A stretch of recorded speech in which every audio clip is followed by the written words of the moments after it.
Taking us into the live. Oh man. It's a nice day out though. It's a little chill. It's cooler. Yeah. It was cold this morning, but it's not bad now. It's raining here. That sucks. It's gonna rain all day. Yeah, it is. Well, that blows. I don't get notified when this thing goes live like I used to. I didn't get notified by your fangirl one this morning either. Oh, really? No, it said notifications on, but you said you were going live, and then I clicked. I'm like, well, I didn't get notified, so I went on your page. You were like already in. I was like, fucking Zuckerberg, fuck him. You know? Did you go live on this already? Because I didn't get notified in this either. Nope, I didn't. Nope, I'm still taking us into it. Oh. My computer's being really slow this morning. I think we all are. That's why I should have got a fucking old fashioned at 10 o'clock at night after 48 beers yesterday. That was a solid drinking day, though. It was good. That was a good one as far as that goes, because that was a good one. And I came back here. I forgot I had a few here on the deck before I went out. And that was a solid 10 plus beer day, all IPAs too. Oh, yeah. I had, I think, 5 or 6 total. And I was fine. Like, helped with the editing, that's for sure. Yeah, that's awesome. That you got it done quickly. I was surprised by that. Yeah, I always feel bad when you edit, because especially the times like last week when you were up till 2 a.m. doing this. Well, that was me trying to get like the sound of the microphone out and even that out. Yeah. It sounded a lot better, so that's good. Yeah, now I gotta find that screw that fell out of my microphone case. Okay. Shit. So this is a Facebook Live number 7, right? 7.5, right? Yeah. Damn COVID. I wonder if that screw's on this table somewhere. Did you look on the table? Yeah, I did. It's not there. Which fucking sucks. And you know what I'll do is, what I'm going to find it is the second I go to the hardware store, I'm going to do screw. I have to go to the hardware store now for one fucking screw. Yep, you do. You know how so typical white suburbanite that's going to look like? Yep. Hello, I'd like to get 1 screw, please, for my super modulator. Okay, I'm going to take us live now. All right. Fine.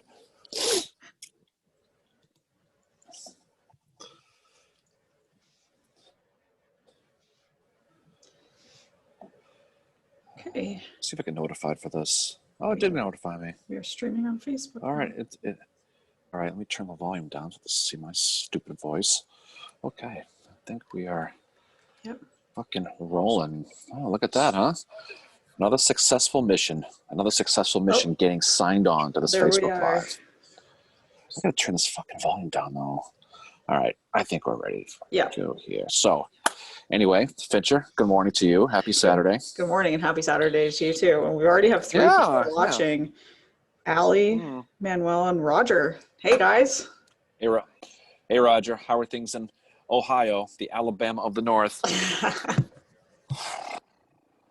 Anyway, yeah, but it's a cool but clear day today here in beautiful Cape Cod, Mass. I think it's going to be a nice weekend. So I hear you're getting some rain in the Ontario area, which sucks. I am. My patio plans are canceled for tonight, so whatever. It is how it is. Or it is what it is. It is how it is. Productive to do. Yeah, probably Civil War related. Drink beer. That's a quality Bill Belichick quote right there. It is what it is. Look at me quoting the Patriots coach now. Like I'm a fan or something. You're on board. So how's your morning going? You drinking yet? Oh yeah, I am. Yeah, I'm having. Of course I am. It's Saturday morning. Hey Jacob. So yeah, I'm drinking out of the Civil War Breakfast Club mug that you bought me, which is really kind of you. I'm drinking a Blood Moon. Well, it's called Blood Moon. It's a blood orange sour, and it's actually pretty good. Yeah, I got the Joshua Chamberlain. Joshua's Tavern. I can't talk today. Joshua's Restaurant and Tavern mug from Brunswick, Maine. So yeah, a little bit of a long night last night, so we're gonna have to dust this one off a little bit. Yeah. I knew that too. I knew that when I got up this morning. I'm like, he's gonna be getting up a little bit later. Yeah, well, we're out of time. I did okay. I was bright-eyed and bushy-tailed. So anyway. Good morning, Jen. So, yeah, good morning to everybody signing on today on a Saturday morning, and in early October, fall was definitely hit. So podcast, we listened to the podcast together this morning. Yep. And how do you think it sounded? I thought it sounded great. I thought we had a great history discussion, you know, about the first 2 days of the Battle of Chickamauga, the 18th and 19th of September. I was really worried, you know, going into it that because it is disputed in the Civil War field that some say it's a 2-day battle, and I've always believed it's a 3-day battle, just because of the not just because it's mounted in. It's 3 days. Mary says it's 3 days, so fuck yourselves. It's 3 days. The gospel according to Mary. Yeah, that's. I think there is a gospel according to Mary. I don't know if there is or there isn't, but there should be one. If there was, next time you stumble in a church, I'm sure it'll be tomorrow morning early for your Sunday morning service. Yeah, because that's what I do every Sunday morning. Because we're definitely a church going type. And if you do, you need to ask about that. Ask if there's a gospel according to Mary. And if there is, you need to ask if there's a third day of that battle mentioned in there, because there should be. I think you should talk to him about that. I think you should go in there, do your confession, get your communion, and ask about if the Book of Mary contains Minter and Wildey on the first day of the Battle of Chickamauga. I think you should. Saying it does. That's the gospel now according to Chickamauga. And then, you know what you can do? Then you can sing at the Mass. Oh, no. Well, I called it in this episode that is happening at the Walk and Roll, which is formerly Surratt's boarding house in Washington, D.C. I know a guy who did karaoke to a Tiffany song there last fall. And I gotta admit, it was pretty damn good. Yep, I know a guy too who did that. There's no beer involved with that either, no question about that. No, absolutely not. Never. Hey, Amelia. Hey, Leonard. Roger, you're rooting for a city of losers. Well, I assume he means... Hey, does he mean Cleveland? I think he means Cleveland. I think he's right, though. I'm an Indians fan. I root for the Indians for you. I even wear the hat, and it falls. And they fall right on their tomahawk, you know. Oh, well, I tried. So, yeah, so I thought it was a good podcast, I thought, you know. And I think that your supposition there that the battle started on the first day was proven when you and I were guests on the Eric Wittenberg Facebook meeting this past week. Yeah. The lecture. We attended a lecture about it. Our goofy faces got invited to a lecture, which we went on with starring Eric Wittenberg, who is a cavalry expert, probably the cavalry expert in the entire world in the Civil War. And our little mayor asked him a question: do you think the Battle of Chickamauga was 3 days or 2? And you know what he said? He must have that book according to Mary, because he said it was 3 days. And Minter and Wildey. I knew I was going to do that. I knew one of us was going to do that. There's got to be a T-shirt, Minter and Wildey. Yeah. So Minty and Wilder, their beginning of the battle was characterized as a part of the battle, which I do agree with, and I know you obviously do because you've been carrying that torch for a while, and it's good to hear somebody agree with that. So there you go. No, it was. I mean, I mean, if somebody thinks it's 2 days, then that's fine. Like, I'm not going to be like, you're wrong. I mean, they obviously have that opinion for a reason. That's just how I feel. Well, their opinions are wrong. You need to tell them that. Engagement. Amy. Wrong. Amy's here. She's one of our. We tweet back and forth a lot with her. She's a lot of fun. Hey, Amy. Yeah. Hey, Amy. Good morning, Amy. How are you? Hi, Scott. There's another person watching. Wow, that's awesome. Yeah. So I think it's a good study when you look at that whole thing. I think the Chickamauga battle is certainly one that is very underrated by people people out here in this part of the country who think the war begins and ends with Gettysburg and Antietam, which we talked about. It's complicated. Chickamauga is complicated. It is like, it's almost like, just because you have it like moving from field to field to field, like different places all day, it's such a complicated battle to study. And it's like a series of smaller battles. You almost have to break it down by Winfrey Field, by the Brotherton Cabin. And that, like, I mean, the first day, 18th, is pretty clear cut what happens with them the Confederates trying to take the bridges, and just the mounted infantry and the cavalry trying to, basically holding them back and delaying what's happening, delaying the inevitable that they will eventually cross. And that allows Thomas to form up on the left and extend the Union line. But then the second day is like, it's just a clusterfuck. Well, I think, you look at the fact that that first day's battle, and we're going to call it that now because it's official, because you said so. That's a done deal. The Burb is agreeing with you. Oh, yeah. I don't know what the hell it is. Probably a pterodactyl. You know, those birds are big. I don't know what the biggest birds I've ever seen in my life around here, but so you know, they 7 o'clock in the morning. They're at that bridge. Yep. Was it Reed's Bridge, the first one? My memories. Alexander's, I think, was right. Yeah. It was one of, but anyway, it was one of the two. Reed's and Alexander's are the two bridges that are basically going to be. Yeah, and so so Minty's there. He's defending that, keeps them from crossing the bridge till 3 p.m.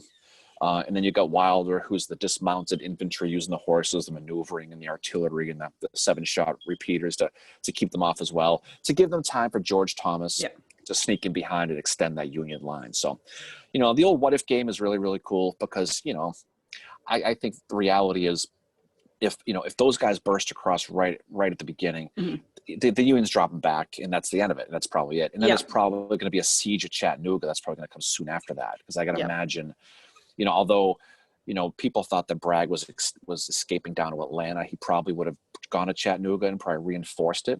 Well, yeah, they needed to hold that city because Lincoln saw it as being as important in Richmond as Richmond. And that was actually Rosecrans's objective from the beginning when he took charge in 1862. And you have like Stones River, and then you have the Tullahoma campaign. He was supposed to go down a certain way and eventually get Chattanooga. That opens it up to getting Atlanta, which is do you think that, let's pretend for a second that the Confederates pushed them off right off the bat, and that the days one, the 19th, and that's it. Do you think Rosecrans goes south to get between Chattanooga and Atlanta to cut him off, or do you think he attacks him at Chattanooga? What do you think he would do there? Oh, I don't know if he would. He might actually retreat north, but I'm not sure. You think really? I think that's not. I suppose he certainly could. He could have. I don't know if he would have been able. Well, I guess because he would have been south. So he could have. It could have been a reverse situation. Yeah. It would have been the siege happens, but it's the Confederates inside the city and the Union outside. So you basically have another Vicksburg. I think that's probably what would have happened. See, I think, and I don't freaking know, but I think if he would have gone south and he would have set up defense somewhere between Atlanta and Chattanooga and forced Bragg to come out and attack him, he would have to weaken Chattanooga to take armies out, or he would have to draw forces from Atlanta. That would have been interesting what they would have done there. Yeah. Well, you're talking about at the time, two of the most colorful commanders in the Civil War, Bragg especially, are about to go at each other. And I mean, Bragg had Chickamauga, as we're going to discuss next week, ends up being, a Confederate victory, but he could have attacked them in Chattanooga, but he never does because there's so much drama and infighting going on. Scott just said, good morning. My 3 times great grandpa was wounded and listed as missing fighting in the 18th Ohio on September 20th. Wow. So that's the day of, I'm thinking he was probably then, Scott, he would have been on Snodgrass Hill. I think that's where the 18th was with Thomas. That's pretty cool. Along that Union line, I think. Roger, I just watched the Drunk History episode. Clara Barton, who was at the battlefields during this. So. I think, is that the one that Zooey Deschanel plays Clara Barton in Abe Lincoln, in the guy who played Frederick Douglass? I think that's the episode. I think that's the one. That was a good one. I love Drunk History. It's hilarious. They did one of Lincoln in the Reaper trial with Stanton. That's got some comedy gold in it right there. The guy gets so drunk. Like, one of these days we're going to have too many. We're going to do one of these podcasts. That's probably what's going to happen. We've been close a couple of times already. Yeah, we have. God, but I mean, the virtual beers sometimes we get pretty loaded. Yeah, definitely not yesterday. That's for sure. Oh, Roger said no, Mandy Moore. Oh, that's right. Yeah, it was Mandy Moore that played. Yeah, I have to watch more of those. I think it was Jen Kirkman was on one of them. She was an actor. I think she was on the one with Lincoln, and Will Ferrell played Lincoln in that one I'm thinking of. Will Ferrell, Don Cheadle played Douglas, and Zoe played Mary Todd Lincoln. That's what it was. The Alexander Hamilton one was good too. And I was actually thinking of something this morning regarding D.H. Hill, and you know how like the War Council, like Bragg doesn't meet with them all together at the same time. It's like separate meetings, and D.H. Hill never makes the meeting to get his orders. I was thinking the perfect theme song for him is The Room Where It Happened from Alexander Hamilton. because he'd be like, I want to be in the room where it happened, and he wasn't. Yeah, you summed me up pretty good on that one on the podcast, as a matter of fact. Speaking of. Scott answered, they saw 2 actions that day, one moving to defend the Confederate swing around Kelly Field, and then later on Snodgrass Hill where their main monument is. I thought I recognized that. I've been on Snodgrass Hill a couple times, and I know I've seen the 18th Ohio, so that's really, that's cool. That's what I pretty love cool. Yeah. Like, people come on and tell us. I love that. Well, that's what's cool is, I mean, most people have some sort of relative in the war, one side or the other, but it's cool. Unless you're Canadian. Unless you're Canadian. Well, they're Canadians. I mean, Canadians, Doherty. Yeah, absolutely. Yeah, Doherty. Yeah. No, and there was men from my town that fought. There was a guy, like I was telling you, I'm going to go up to it once things are a little bit more calmer here, up to the town of Kincardine, and take a picture of one of the only Confederate monuments in Canada is 35 minutes from me. Well, people don't realize, I live on Cape Cod, about an hour from Boston, and there's a Confederate monument in the city of Boston, which is crazy. That people don't realize there is, on Fort Warren, which is was the location of that movie we saw the other night. Yes, we watched Shutter Island. Yeah, recommendation from actually we were talking about Shutter Island one day in this Facebook Live, and someone said it's a really good movie. I said never watched it before, so when we had movie night on Wednesday night, we watched Shutter Island. It's one of the best movies I've ever seen. Leo is such a talented actor. It's a good, we don't want to spoil the ending or anything like that if you haven't seen it, but you should. It's a mind fuck. If you haven't seen it, it is. It's a total mind fuck. Yeah, if you watch it, it's really, really good though. Amy, who's watching live right now, she commented on, because I posted about it on Twitter, and she commented and said that like it was really, she said this is so creepy. It is really creepy, but it's like, I mean, I'm not a slasher horrific horror movie person. I never I don't like the Halloween movies, any of that. I like a good movie like Shutter Island. Like that was just some solid acting. Well, it's a smart movie. It makes you think. I mean, somebody said on the Twitter page that they fell asleep or didn't like it. Or it was Matt Calorie. It was Matt Calorie. Matt. Jesus God. Matt. I was like, what the heck? It was Matt. You know what? You're absolutely right. Yeah, it was. He's like, Matt. Did you fall asleep like I did? I'm like, what? Matt Calorie, if you don't know, is the host of the fantastic Addressing Gettysburg podcast. One of our friends and one of our supporters of our stupid little thing we do. But he's a great dude. If you like podcasts like the Civil War, check him out. Addressing Gettysburg is really, really cool. Yeah, and you ask him why you didn't like that movie, because that movie's awesome. You tell him he's wrong. You tell me he's wrong about the first day's battle at Chickamauga. I'm going to message him today and say, I want answers. Well, what did he say? Did he say he fell asleep? Or what the heck? I forget what he says. Well, maybe he fell asleep. I mean, he does Instagram lives at 3:00 in the morning, but somebody falls asleep watching a freaking movie. And he gets up to watch he posts a video of the sun rising at 5 a.m. every morning in Gettysburg when he falls asleep watching a goddamn movie. All right, Matt. Anyway, love you too, pal. Matt right now. No, we seriously love Matt. He's been a awesome supporter for us. And I was listening to his podcast, before we'd started even talking about doing this one. And it's like, there's some really great episodes. There's actually one of my favorites is this. He recorded this talk that was done about the 11th Corps, and it was very pro Howard. And I was like, yes. Yeah, you got to be pro Howard. I mean, him especially, because there's so few people are. Well, he gets it though. He's smart and he understands it. Not to say the others don't. These, the Gettysburg podcast, which isn't very pro Howard. No. They like their moon upside down when they talk about him. Yeah. But still, you got to look at the whole thing. We both are huge fans of Howard, and there's no question. And he's my we have a little. General. That's why we have a little half moon on our Instagram page. Yep. He's my favorite general, and I mean, main reason for that is because he's a guy that took a lot of shit throughout the Civil War because he was a Christian, and I'm not religious, I'm not Christian or anything like that, but just the way he stood so firm in his beliefs. That's the one thing I admire about him is he didn't let anybody get him down. It's just, Amy, Mayor, we can barely hear you. Oh. Really? Okay, how about now? Well, it's not loud enough to me. People can mute me if they want. I don't care. Yeah. Yeah, thank you for letting us know that, Amy. Hopefully... That's weird, because I usually, usually I would imagine you'd be quiet on my end, right? I don't know. Yeah, no, it could be... Okay, I'm just checking the audio settings right now on this. Right, so it's good now. Okay. Okay, awesome. Well, way to save the day, Amy. Awesome. Thanks, Amy. Yeah, we appreciate that. We heard the end of that. Yeah. Jen said she discovered Max Richter from that movie, Shutter Island. Roger said one of the people on my pick team at Amazon is related to Robert E. Lee, his mother's side. Cool. Jacob said if we were discussing people we were related to, then I'm descended from John Marshall. Cool. That's cool. You know, and we mentioned before, a woman I work with is, you know, related to Charles Russell Lowell. She doesn't know who that is, but she mentioned it to me, and I was like, oh my God, because people who realize if you're related to Charles Russell Lowell, that means you're related through marriage to Robert Gould Shaw. And I think it's neat. I don't think I have anybody famous in my lineage. They were probably all just friggin' whatevers, but still pretty cool. But still pretty. I love hearing those stories though. When I was related, and it's completely wasted that Emily would be related to her when she has no idea who the hell these people are.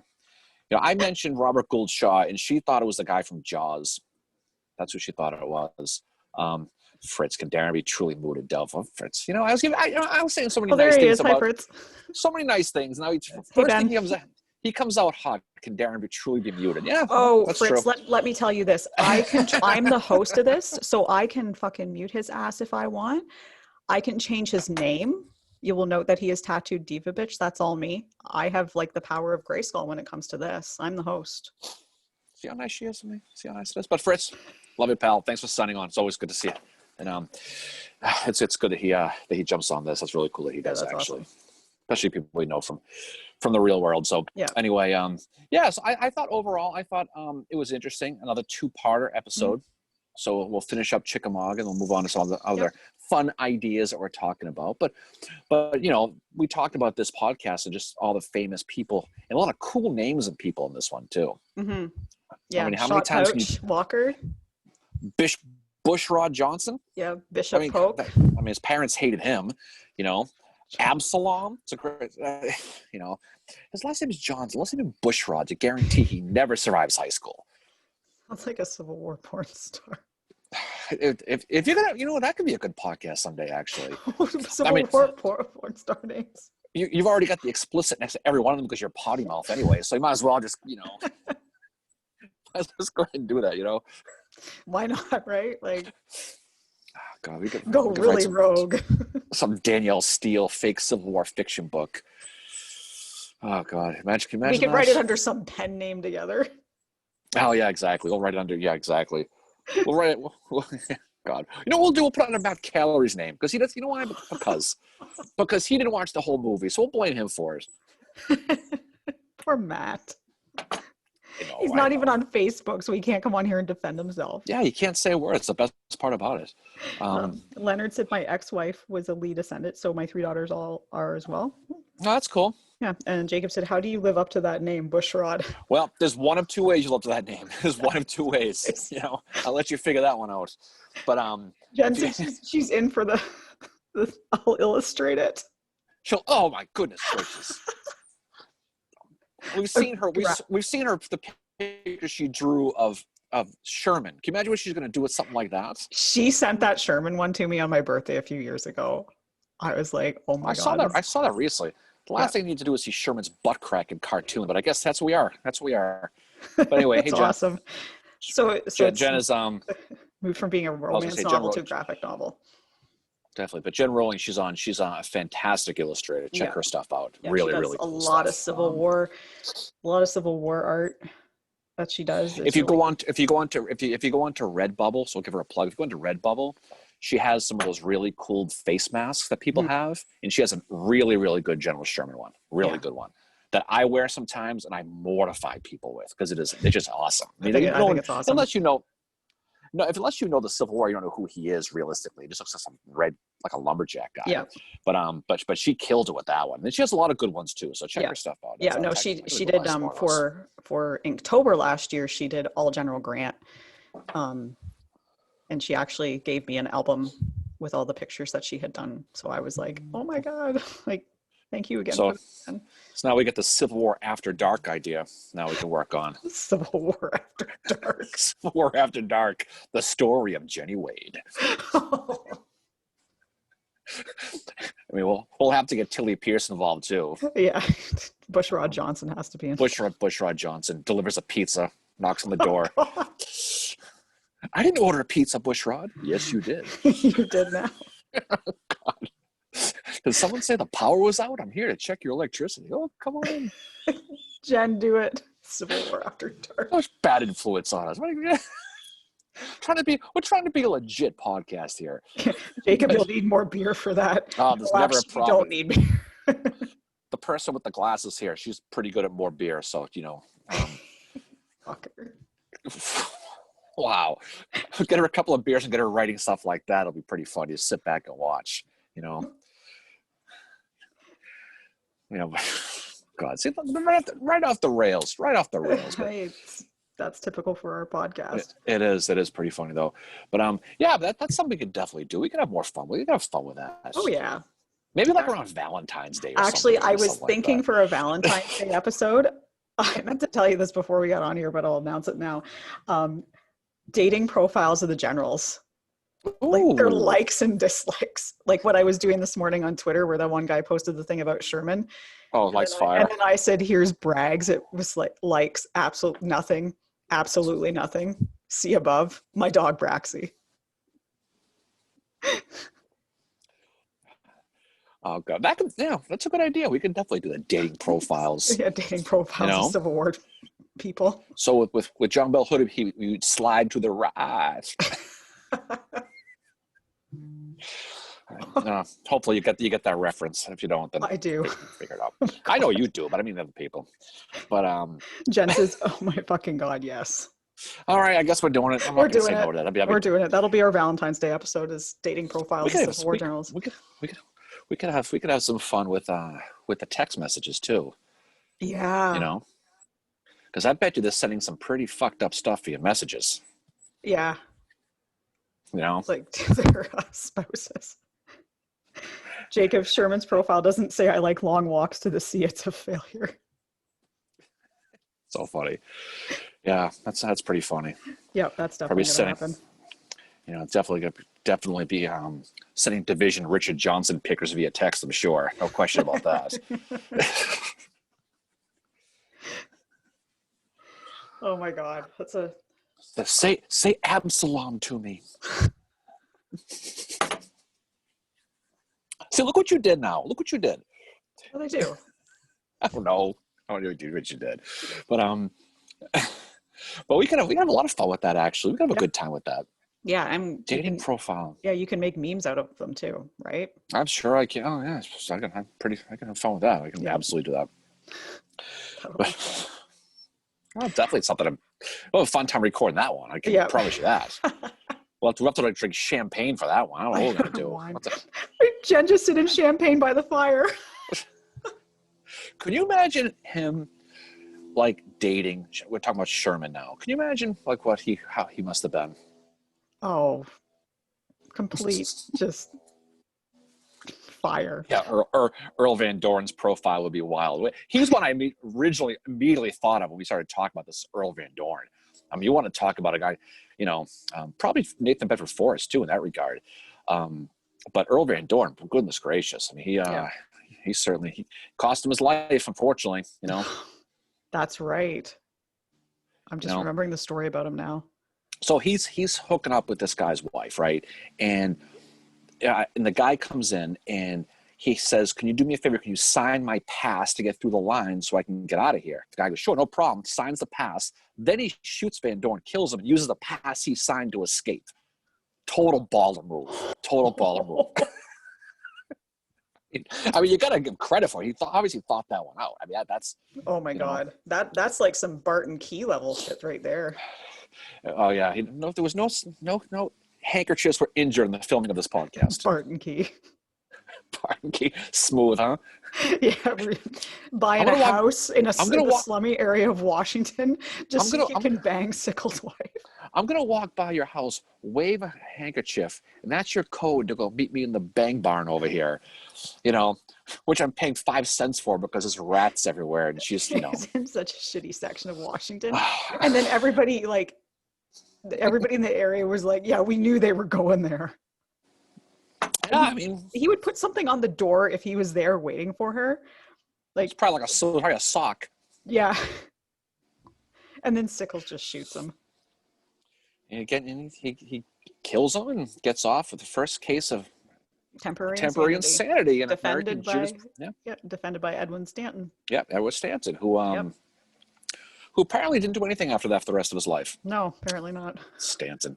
I mean, can you imagine that, huh? Yeah. He defends that, but yet he pushes for the death of Mary Surratt. Yep.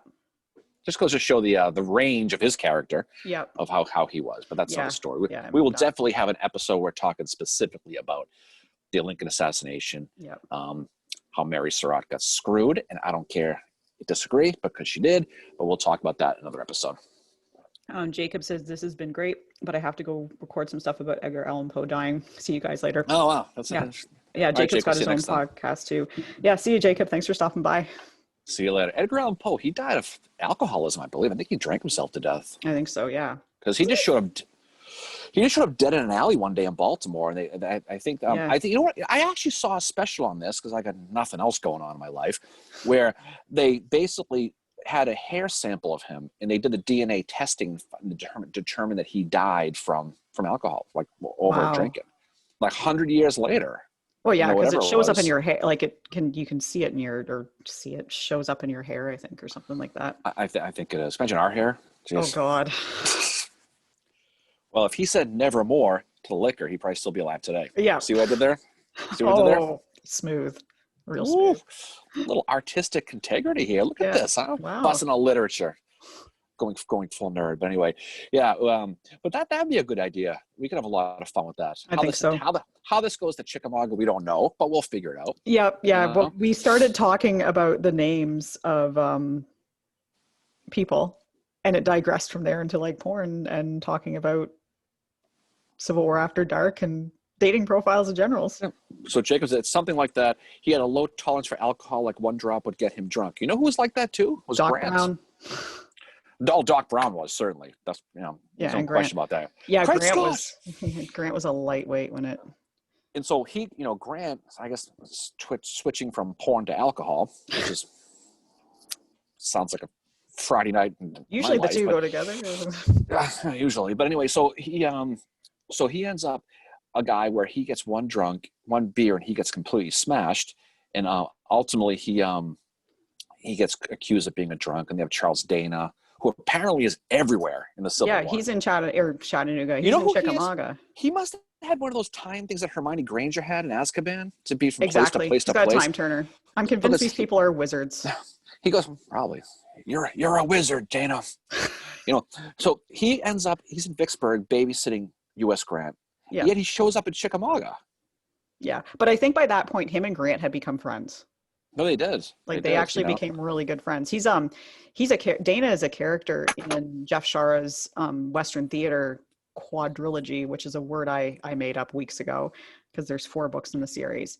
I think you should stick with that word. That's a good word. And he's actually it's really cool to see how he comes into play at Vicksburg, but then he and Grant are really good friends by the time they get down to Chattanooga. Yeah, he was certainly, Charles Dana was a guy who, he came to spy on, like you said, becomes his friend.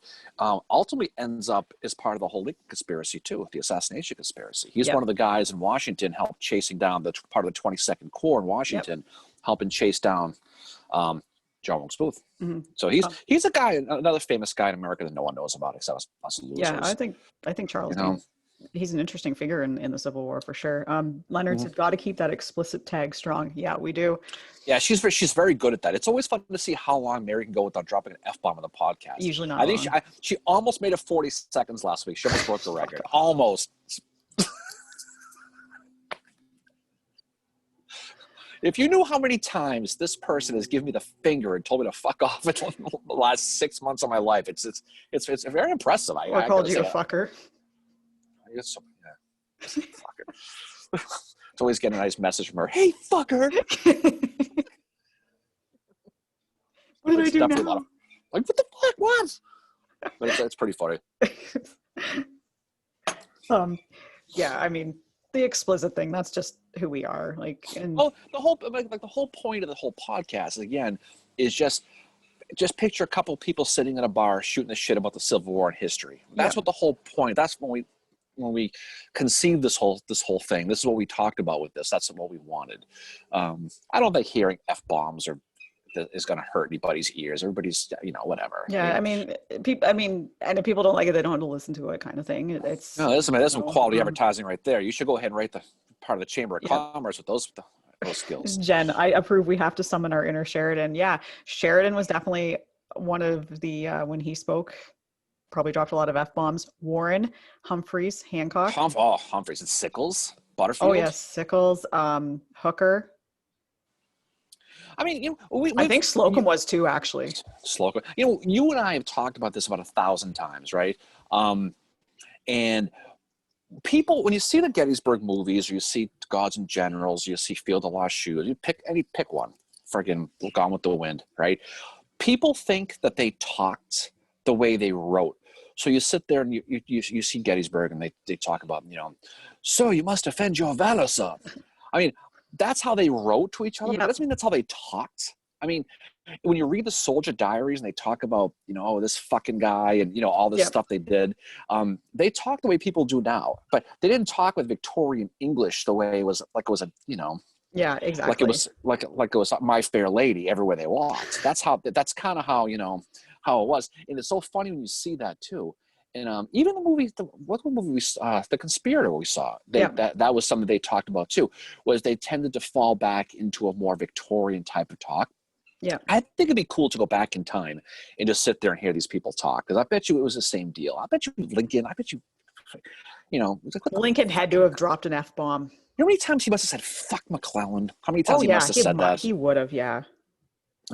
Yeah, Fritz said that we're all adults. The language is part of what makes it fun to watch. Yeah, thank you for that, Fritz. Yeah, and I'm the type of person that, like, how I am on here, how I am when I'm having virtual beers with him, like we did yesterday afternoon, is the exact same type of person you're going to get, if you meet me in person. Like I'm 100% myself, and that's what Darren and I both said. We have to be ourselves in this podcast, because if we meet people, like if we have a meetup or something, we don't want to be one thing on the podcast and another in person. We want people to feel comfortable enough to come out and hang out with us, have some beers, talk about the Civil War and all that. So how we are on here is 100% how we are in person too. I think the people who know us in person know that at this point. Oh yeah. People who don't. So hopefully we get to all the people who are on this week. We will get to meet face to face at some point. One of these trips. I know.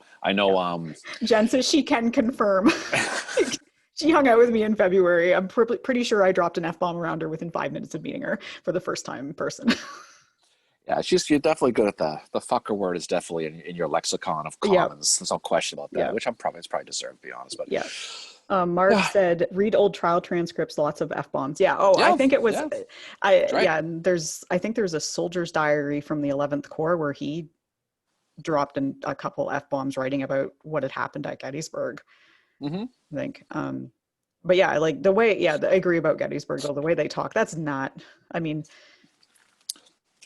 Gods and Generals is the frigging worst at that. Oh, yeah. They had that dude from Party of Five in that movie, whatever the hell his friggin' name is, and why I know Party of Five. I should kick my own ass for knowing Party of Five. Actually, I know, but he was in the way they talk. It's just hearing Stonewall Jackson talk, which is funny because obviously people know that the same actor played Pickett in the Gettysburg movie. They could not be two different people in reality. I know. Reality. Yeah. But that's no. It's just funny to think about the stuff that they said. Like Warren probably got up in Little Round Top and he was like, "Fuck yeah, I found it." Oh yeah, I hear peppering in those yonder woods. Yeah, that's exactly what he fucking said. Yeah, he went up there and he's like, "This fucking piece of land." He's probably said, "There they fucking are over there." Yeah, they're fucking over there. Yeah, go fire your fucking rifle over there. Go tell James. Go tell Smith's battery to start opening up on these clowns. Get your ass in gear. And there's a whole Rosewoods clown joke in there somewhere, I'm sure. Yeah. Phil just popped on. He said, "Love listening to you guys." Well, thank you. Yeah, we thank you all of you for joining us for this. Yeah, we do it because it's fun. We do it just to hang out, but it's fun to do this. I think most people, in your own lives, if you're into the Civil War culture in real life, there's probably not a lot of people around you who are. At least I know I could say for me, I'm a fucking pariah, especially around work, because no one gives a shit. Same here. So So when you get to hang out and just talk casually and not be on these really, and no offense to the real hardcore, serious scholar people either, because that's not who it, but it's sometimes that could be a little bit tough and intimidating to be on. But to be able to come on to something like this and just talk and just hang out and just you know. Yep, and know that all opinions are welcome, all discussion is welcome. Like, we're not going to put you down for anything at all. Like, it's that's how we learn, right? Is talking about stuff. And Leonard said, Hood, worst fucking ground I ever fucking saw. Yep. Yeah.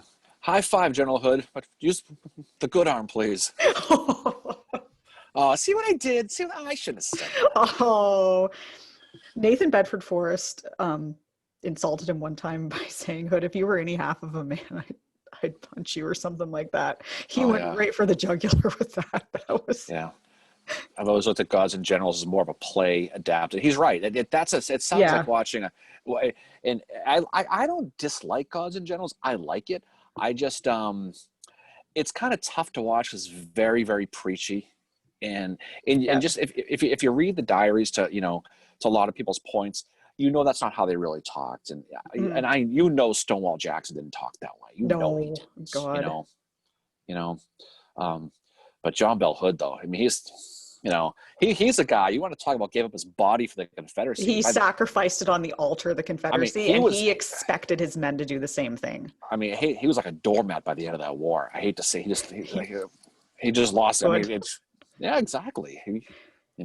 I think the tragic thing, though, and we've been talking a little bit about this on Twitter. Actually, there was a good discussion going last night with some people about the Battle of Franklin. Just how many officers were killed there because of Hood. And I know there's like what Hood's role was is misunderstood, because there's a person on Twitter that has studied him, and I think he's written a book about him. But it's just one of those things where it's like, oh my God, like, talk about bad luck.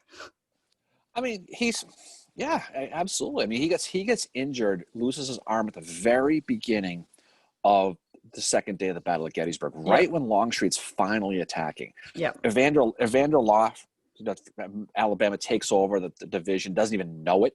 He's over on Big Round Top and doesn't even know it. And you want to talk about one of those parts of U.S. American history that no one really focuses on, is the what if Hood doesn't get injured there and gets off the battlefield, because the communication was weak anyway, and that just completely ends it. When he went down, that was pretty big, and unless you really study it, you don't really understand how big that actually was. Yeah. And if he gets killed there instead of gets wounded, and he doesn't take over for Atlanta, obviously that'd be a pretty good trick if he did. Yeah. And then what happens at that point if they have a more competent commander in? And then you go to your point, Franklin. Hood, obviously, with Franklin. Well, and I mean, like some of the officers that were being told to do that charge, they knew. Like Claiborne knew when he got that order, he wasn't coming back alive. No, he knew he was fucked. He was. Yeah, he knew. Like his last words were, "If we die, Govern, let us die like men." And then he got in his horse, and his horse was shot out from under him. They gave him another horse, and it was shot. And that's when he was like, "Fuck, I'm not riding a horse." I guess his last words are probably "fuck Hood." That was his probably real last words. "Fuck Hood." That's exactly what it was. Got a few comments here. Roger, I love history. That's why I do history tour when I go to St. Augustine. That's cool. Yeah, he goes to St. Augustine a lot. He's always trying to talk about it, and that's a cool place down there. That big lighthouse is supposed to be really haunted down there. If you know the ghost thing, the St. Augustine lighthouse. Yeah, I know you are. Phil, I am Kentuckian as well as Hood. Roger, it was more slanted towards the Confederate point of view, talking about Gods and Generals. Yeah, it's so. Well, that's the whole point of the movie. It was a Stonewall Jackson. Scott said, "Think Hood is where the saying I'd give an arm and a leg from." You know what? Yes. We'll go with that. I'm going to say yes, because that sounds like that would go. So from now on, that's it. So Chickamauga's 3 days, arm and a leg from Scott Burson. He's the one. So I'm going to quote him now. Civil War scholar Scott Burson has discovered a history. Anecdote. So good for you, Scott. We're going to go with that. Yeah. What did Hood say? I'd give an arm and a leg to win this battle. He probably would. Oh God, John Bell Hood. And then Karma's like, okay. He probably said that. It's probably what it was. So the best karma we talked before is Sedgwick and the elephant comments. That's the best karma. He couldn't hit an elephant. So Sedgwick he's a general, and he's actually a pretty significant general. Yeah, he's the highest ranking one killed, right? Yeah, he is, and he's out in the open. Although was Reynolds higher than him? I don't know. It is so disputed. If you go to McPherson's grave in Clyde, Ohio, it says on his grave he was the highest ranking officer killed in the Civil War, but that's not true. Well, it depends on the dates they got their depends on the dates they got their commission. That was the whole thing. So Sedgwick, he's out in the open, and someone says, dude, you're out in the open here. You're gonna get shot. And he says they couldn't hit an elephant from this distance. And guess what happened? He got shot and dropped. That was the end of him. So from that point on, he's. That's another Civil War bar fight right there. Is who, like, say someone was the highest ranking officer killed, and guaranteed you will get jumped all over for whatever answer you give. It's happened to me before because I said one time I said, McPherson's grave says highest ranking officer, and someone's like, that's wrong, and I got jumped all over on Twitter for. I'm like, whoa, I'm just saying what the grave says. The next time we go to the fucking mine, we're gonna be sitting in there, and you're gonna have a couple drinks, and you're gonna just probably finish a little karaoke, probably realistically at that point, and you're gonna say something like that, and it's gonna be a friggin' like Blazing Saddles bar fight. Do you know what I'm gonna stand up and say on the chair? Oh, good. What? Howard fucking called it first, not Hancock. Stop giving him credit. And then we run. Exactly, and you're gonna be faster than me. There's also the other gem I have in my back pocket is First Corps retreated first. Well, that's you'd be surprised. Yeah, people are starting to come around to that though, because like where they say the First Corps retreated is apparently not a spot that people go to a lot at Gettysburg. It's like off somewhere in this corner where it started. It was by minutes, but I mean, because people associate the First Corps with Herbst Woods and McPherson Ridge. They think of the Iron Brigade. They think of Solomon Meredith's guys. Yep. The First Corps was also Cutler's guys, which was in Wills Woods, which is not far from where the Peace Light is. Yep. So those guys likely would have been the first ones to break. It wouldn't have been the Iron Brigade guys because Wainwright and his guns would have defended that whole thing with Scales and Perry and all them. Yep. But he would have fallen back from Wills Woods going through town, probably within 15 minutes of the 11th Corps break-in. Yep. And I said before in the podcast, they probably got stuck at that damn Papagino's for that Pizza Hut. Probably did. And that's why they got stuck behind some goddamn Cub Scout troop, and they got waited in line. It takes forever anyway there, and that's why they got caught. That's why the casualties to capture was so great, because they were in line at the goddamn Pizza Hut on Chambersburg Road. And that's a fact, and you can take it. You can write that, because that's a fact. Fact, not opinion. We're gonna start a fight in the mine. Oh my god. You're gonna start a fight in the mine, and you're gonna get me killed. That's what's gonna happen. Legit killed. You're gonna be like, "Oh, fucker, dead." Killed a Gettysburg, fucker. I'll stand up on the chair, and you'll be like, "No, get down. Don't do it." Oh God, Jesus! That's literally what you're gonna do. That is literally what you're gonna do, and I know it too, and I know it. Well, Jen, now I need to draw them all with slices of pizza. Yes, you do. Jen needs to draw a picture of all the Cutler's guys, of Robinson's division, sitting there in the wood in line with the Papaginos and just waiting, like that scene in Beetlejuice with the 100 million served. That scene right, do that as the as more of the Confederates come and catch them all. That's yep. Talk about a bad place pizza restaurant. That probably almost killed the Union right there, actually. Leonard said Confederate General Martin Greene was warned that the sharpshooters were very active and told the soldier, "Son, the bullet that will kill me has yet to be molded." Then looked through the opening and was shot between the eyes at Vicksburg. Ouch. Yeah, well, he probably didn't see that coming. That's the shit that would happen to me. That's my luck I would do. I'd step on a Lego somewhere in Gettysburg and die of foot infection. That's how I would. It'd be a painful way to go, by the way, that Lego. No, thanks. If I was there with you, I'd be hearing about it all fucking day. You would. And justifiably so. I'd have to push you around in a shopping cart.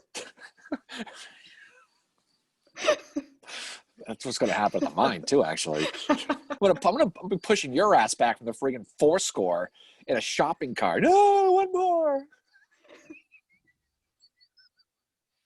Anyway, oh, God. That's just the reality of it all. I wonder if Howard said something like that before he lost his arm. I wonder if he was like,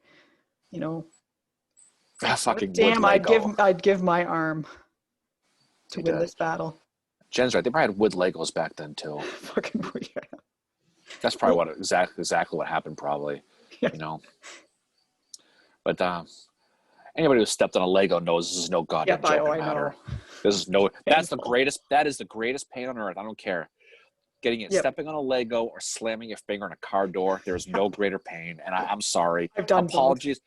Apologies to the whole birthing thing. I haven't experienced that. But I'm sorry. That's third. I don't care.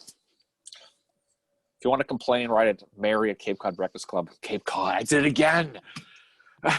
Civil War Breakfast Club.com. I don't know why you do that. I have no idea why I do that. But that almost came out my fucking nose. That'd be pretty funny, actually. No, it wouldn't. Instead of caltrops, just use Legos. A Lincoln log, if you will. Yes, Lincoln log.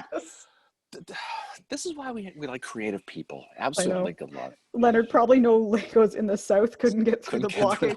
No, you know what they had to use? They had to use those shitty knockoff Legos Mega Blocks. Megos? No, they had to use Mega Blocks, which are the shittier. Yeah, we just call Megos.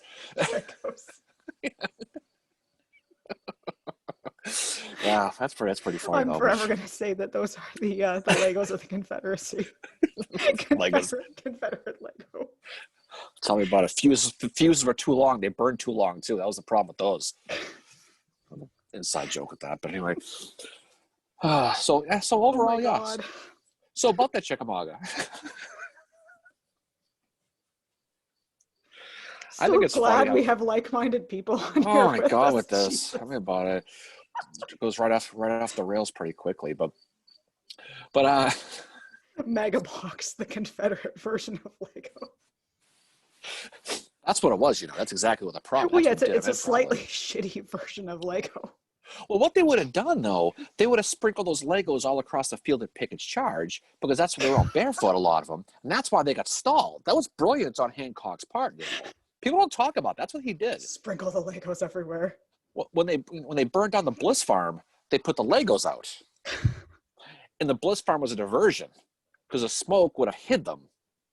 That's why they didn't make it all the way across the angle. Yeah, they had to take all the Legos from the children of Gettysburg. That's another fact you can go with, by the way. So when you're talking to any of these next time you talk to Matt Atkinson, tell him I said that, by the way. He'll get a kick out of that. Jen, Lincoln logs are too forgiving. You need those nubs. That's true.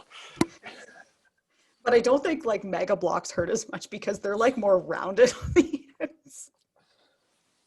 I'm not gonna lie, I didn't think we were talking about Legos today. No. That was the one thing I didn't think we talked about today. Scott, not to mention the looting when they noticed there were legit Legos. Yeah, the Confederates the Confederates went to Gettysburg to get legit Legos. It wasn't shoes. It was. People thought it was shoes. It was Legos. We're sick of these damn Lee's giving us these Megos. We want the Legos in the North. They wanted to leave Virginia to go into Pennsylvania because at a bountiful level of Legos. Yeah, not Megos. And it was ironic that that's what did them in. If the Hancock story is true, which it is because we just said it, we'll go with it.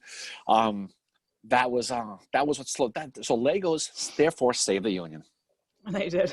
Jen, we need to write a book. Yeah, we do. Oh my God, yeah. How Legos saved the Union at Pickett's Charge. You know what? Next time we're on one of these lectures with somebody, that's going to be my question.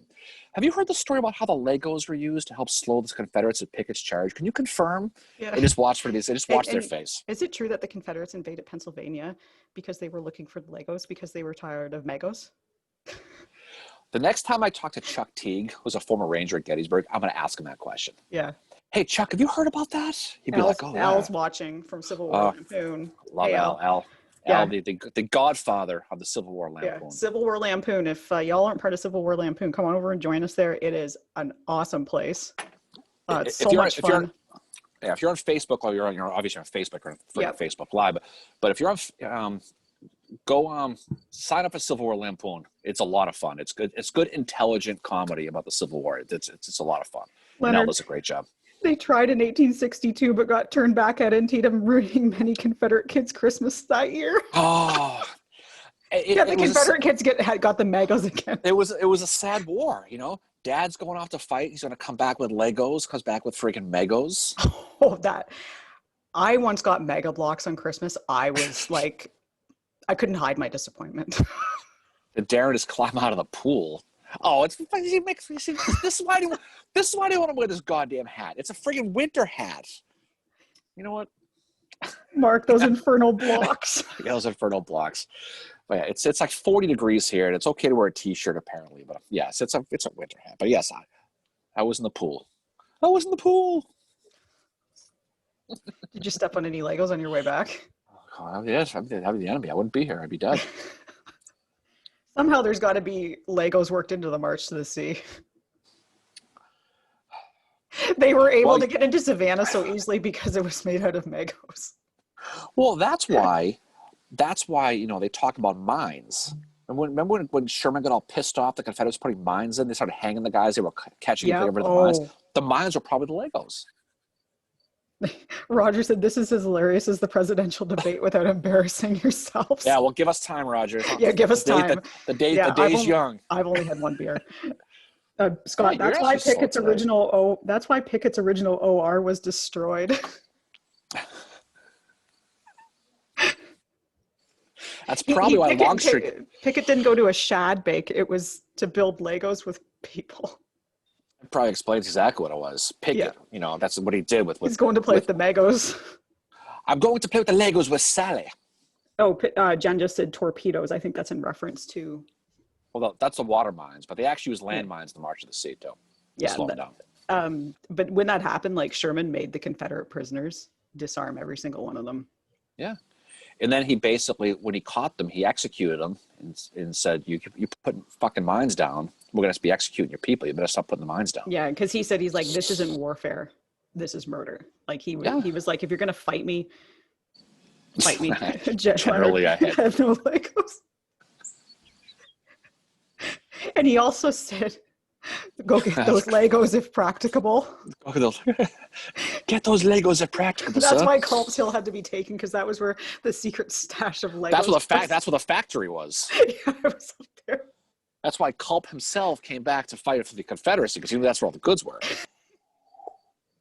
Oh, sure. Yeah, Jen said they are landmines, but Sherman does refer to them as torpedoes in his memoirs. Yeah, that's what he calls them. Okay. Yeah, Jen she knows more about Sherman than anybody else I know. She is a wealth of knowledge about him, and just like Howard's my boy, that's who Jen has, and she's it was fun hanging out with her at Sherman's party. We had such a good time. So Scott says, currently reading Noah Trudeau's book, March to the Sea. You know, it's amazingly, I'm reading that one too. I'm finishing it. And someone I know who's a pain in the ass book enabler had suggested that one. So I bought that one too. And I'm about to start that book as well. So we'll find out. And how it ends, I don't know. I hope he makes it to Savannah. I don't know if he does, but we'll find out. Right now they're at the outskirts of Savannah. General Sherman, the prisoner of Azkaban. Leonard Farragut, damn the mega blocks, full steam ahead. That's exactly what he said too. It is. After he found that 20 on the floor and stuck it in his pocket. Inside joke. Yeah, that picture of him where he's like, I found the $20 bill, bitches. We need to make a Lego Civil War. You know what? They should make a Lego Civil War. I know. They did Lego Playmobil. Or Lego Playmobil. Civil War Playmobil. It was a Mega Bloks, that was. Megos. Oh, Megos, a new word in the lexicon. But when Sherman wrote his telegram to Lincoln, he said, I beg to present you the city of Savannah with 10,000 pieces of Lego. Legos. He sends them all back, and Tad has the best Christmas ever. Oh, he does. That's exactly what it was. It's probably what pissed Booth off so bad, because he had all the good Legos. Yeah, and Booth was stuck with Megos. He's probably like, Atzeroth, give me some goddamn Legos. I do not sign up to get Legos. You're going to get signed up to get Megos. You're going to get the Legos, not the Megos. They were smuggling Legos from Canada. Yeah, they were. It was That's a what hotbed. Surratt was up doing. It was a Lego hotbed. Montreal was a hotbed of Lego activity.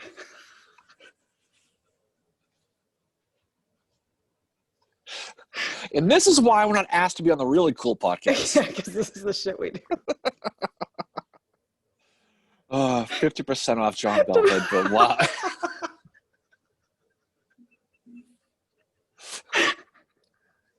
Oh my God, that's perfect. I mean, Robert E. Lego.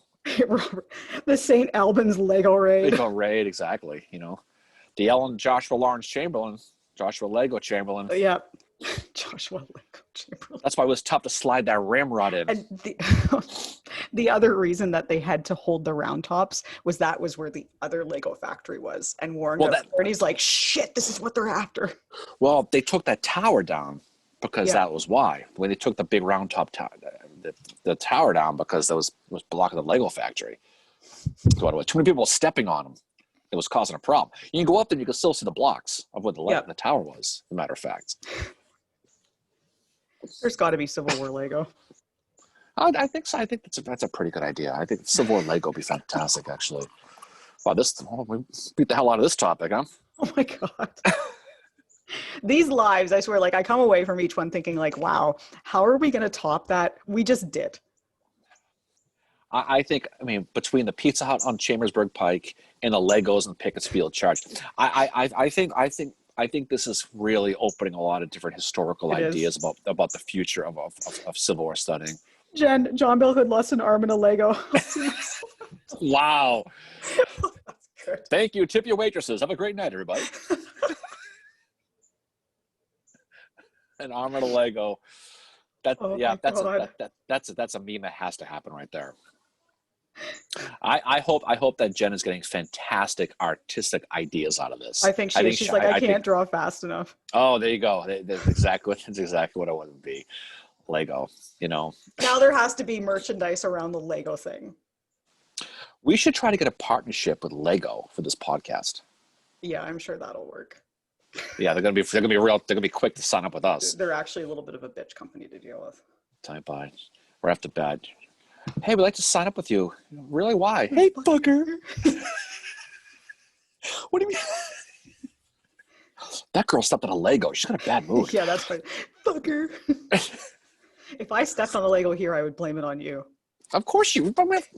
It's raining up there. You blamed it on me this morning. Yeah, you're like, it's a little cold here. And I'm like, it's raining here, fucker. Good old Mary. Nothing better than Mary. Anyway, but we can certainly have fun with that. Oh shit. That's at least I told you. I got duded from 600 miles away. That's a new one. You catch me on a mistake on the podcast. Now you. Hey, you know. It wasn't you. Didn't know apparently. Wow. Well. No. Okay. What happened is we were talking about. I bet Mega Bloks would love you. Yeah, the shittier. They probably would. Yeah. Their headquarters is probably in a van. It's probably in the south.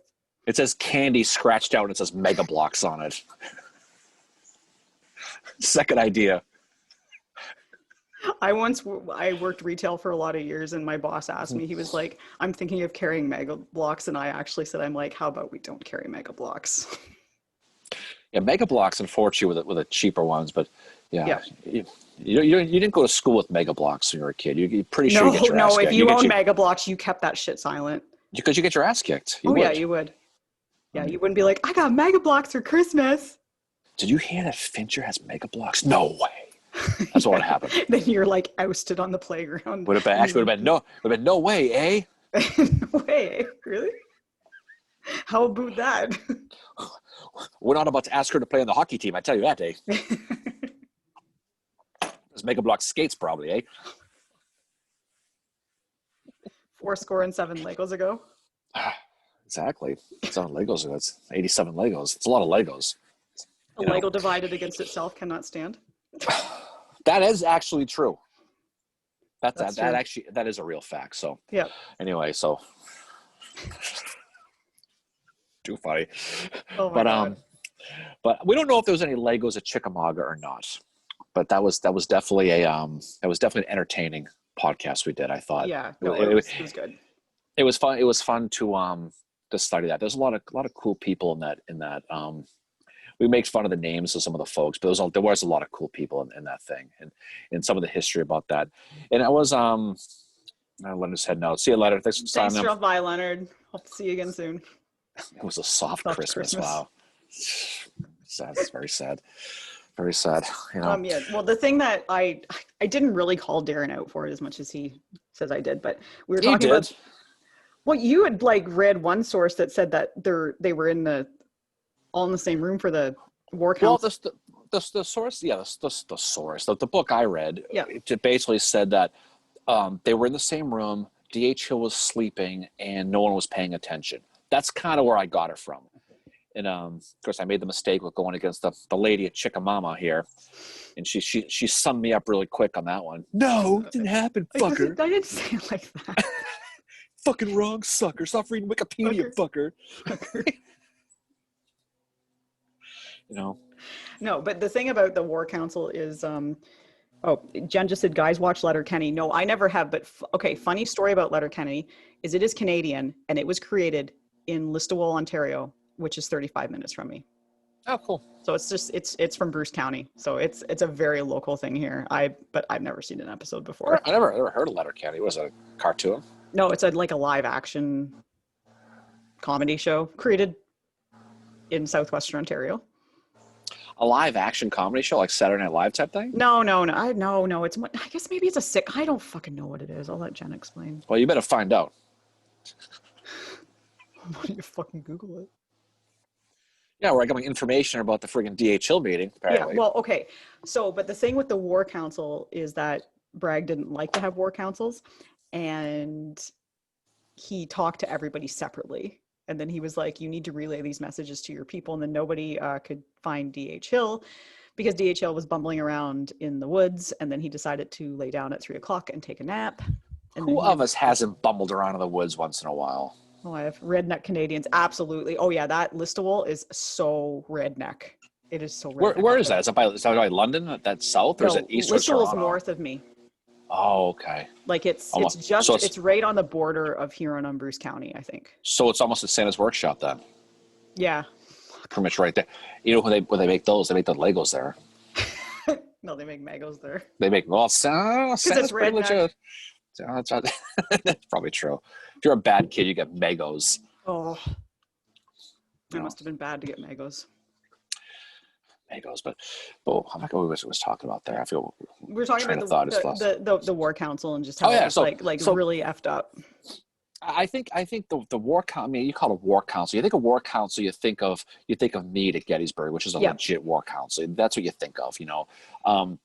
You don't think of friggin' Braxton Bragg fucking that whole thing up. But what's interesting is regardless of whether they were there or not, they were either not there or they weren't paying attention. Because the next morning, he had the plan. D.H. Hill is now going to be reporting to Leonidas Polk, another great name, and he doesn't know that. And then John Breckinridge is going to be the one who leads the attack the next morning, right off the bat. He doesn't know he's the lead attack, and he doesn't. So, I think if they had communicated that a little bit better, you probably would have seen a little more. I mean, they won the battle, so that's the thing. They somehow stumbled into the victory, so they won it. But I think when you look at how that was, it was a complete mess. I don't think Braxton Bragg did a bad job, though, comparatively speaking, compared to these other shit shows he was at. Well, I think he was more aggressive. I think. I mean, admittedly, he did fuck up the first day. He did fuck up, but you know what? I guess the ends justify the means. History is going to show that they won the battle. He finally beat Rosecrans after getting pantsed over and over and over again. But then he turns around and he fucks up and loses Chattanooga. So because he's like, there's so much drama going on in his cabinet, and that was the thing. Like, as the war went on, Bragg seemed to get worse and worse with the drama. Like, he doesn't like Polk. He doesn't like Longstreet. Nobody likes D.H. Hill. Like, Lee basically was like to D.H. Hill, you need to fucking go west. Your punishment is to go serve under Bragg. Well, you can see why he didn't like Longstreet, though. I mean, Longstreet is Lee's right-hand man. Yeah. And now he shows up in his backyard. It's probably why he didn't send a guide out. I mean, we've mentioned that on the podcast where he shows up around, 2:00 in the afternoon at the battlefield, and they don't send a guide to come find the headquarters, and somehow he inexplicably takes 9 hours to He doesn't get there at 11 o'clock at night to make it to the headquarters. I don't see how that's possible. I've not been to Chickamauga like you have, but I know it's not Manhattan in traffic on a 5 o'clock on a Friday. But if you don't know the area, because I think the train would have went to Ringgold Gap. That's where you don't have Rona. He coughs and he thinks he has Rona. So the train would have stopped at Ringgold Gap, but then he's got it, like, that's a few miles from where Bragg's headquarters was. But he had to follow. I mean, it was a night attack. He would have had to follow the sound of the guns, though. I don't know. Maybe it was an acoustic shadow. Maybe he did a ghost tour. Who knows? Maybe something happened. He stopped at the Georgia Winery because it's right there in Ringgold Gap. Maybe he stopped at a little karaoke. Did a little call me maybe. Who knows? Maybe he did something like that. But it takes him, regardless, it takes him 9 hours to get there. And you can just see Braxton Bragg going, I can't fucking believe I got to deal with James frigging Longstreet here. Yeah, because he's already got to deal with Polk, and he doesn't like Polk. But he's got three lieutenant generals that are all ranking him right in his face, Yeah, and they, this isn't, like, a few months prior to this, like, the generals had said we had no confidence in them, in Bragg, and Davis was like, fuck it, I still have confidence in him, keeps him in charge. But then after the battle, there's going to be that petition that goes around where they all sign it, and they have a little bitch session together with Bragg, and then everybody leaves the room except Bragg and Davis, and Davis is like, don't worry, dude, I'll keep you in charge. It's okay. I have confidence in you. Yeah. And what's funny about it is when you look at with Albert Sidney Johnson being killed at Shiloh, Bragg was the best they had. I mean, I guess. That's the stunning part about it is you're seeing Lincoln dumping guys left and right over the smallest things. He's going through field generals like people go through socks, just one after the other. Yeah. He was.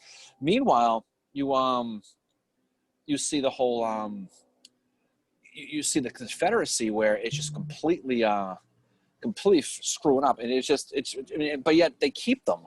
And we talked about Hood earlier. Which I think led to the whole Lego talk, by the way. I think John Bell Hood was I don't know how we got Lego, but that was hilarious. The godfather of that.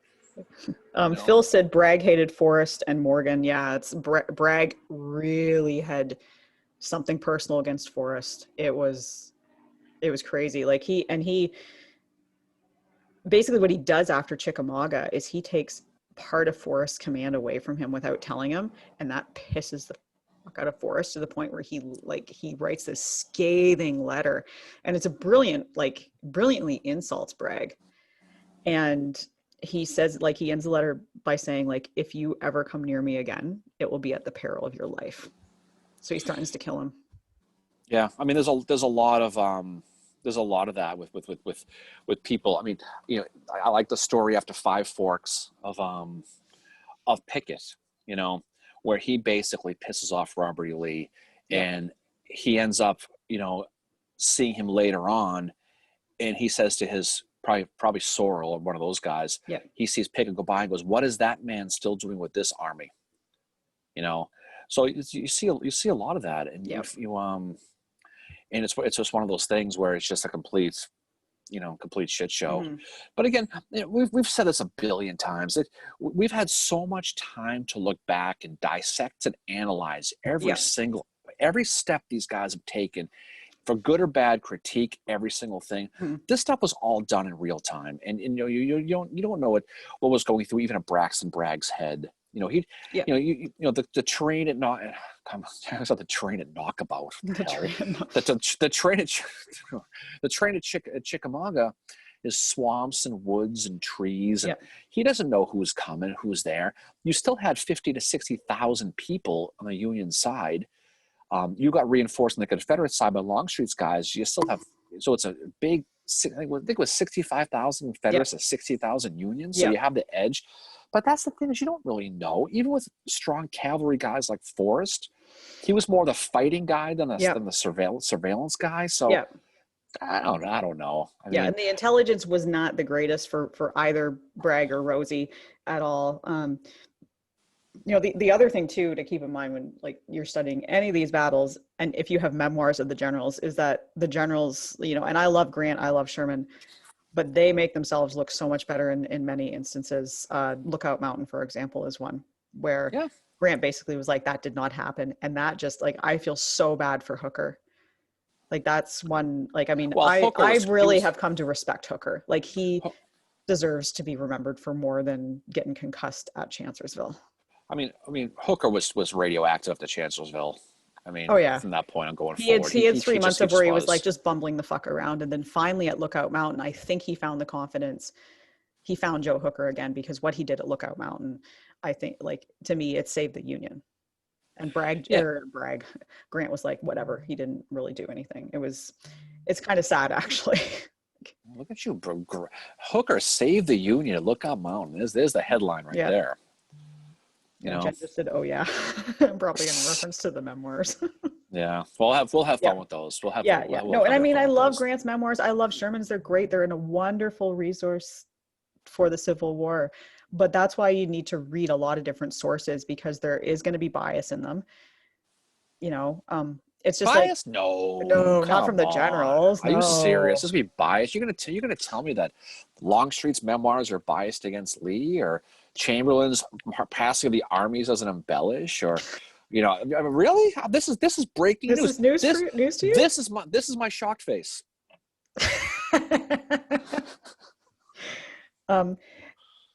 Scott, 3 people in history life like Bragg: his wife, Jefferson Davis, and whoever named the fort after him. Oh, there's a 4th one too. His dog, Braxy. Braxy.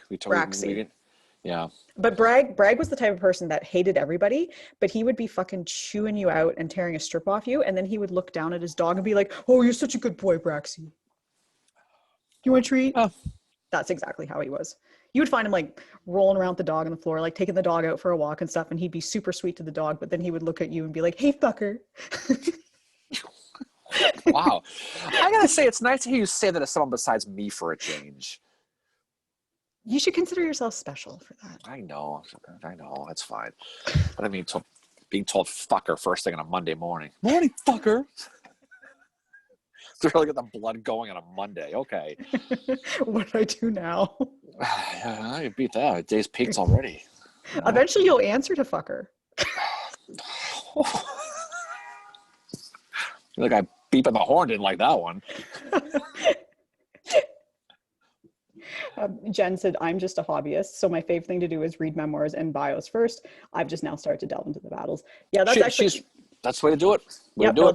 That's exactly the way to do it. You know, you get to know them as generals. It's the best way to do it, and this is my opinion, not fact, is read the soldier diaries and work your way up. Yeah.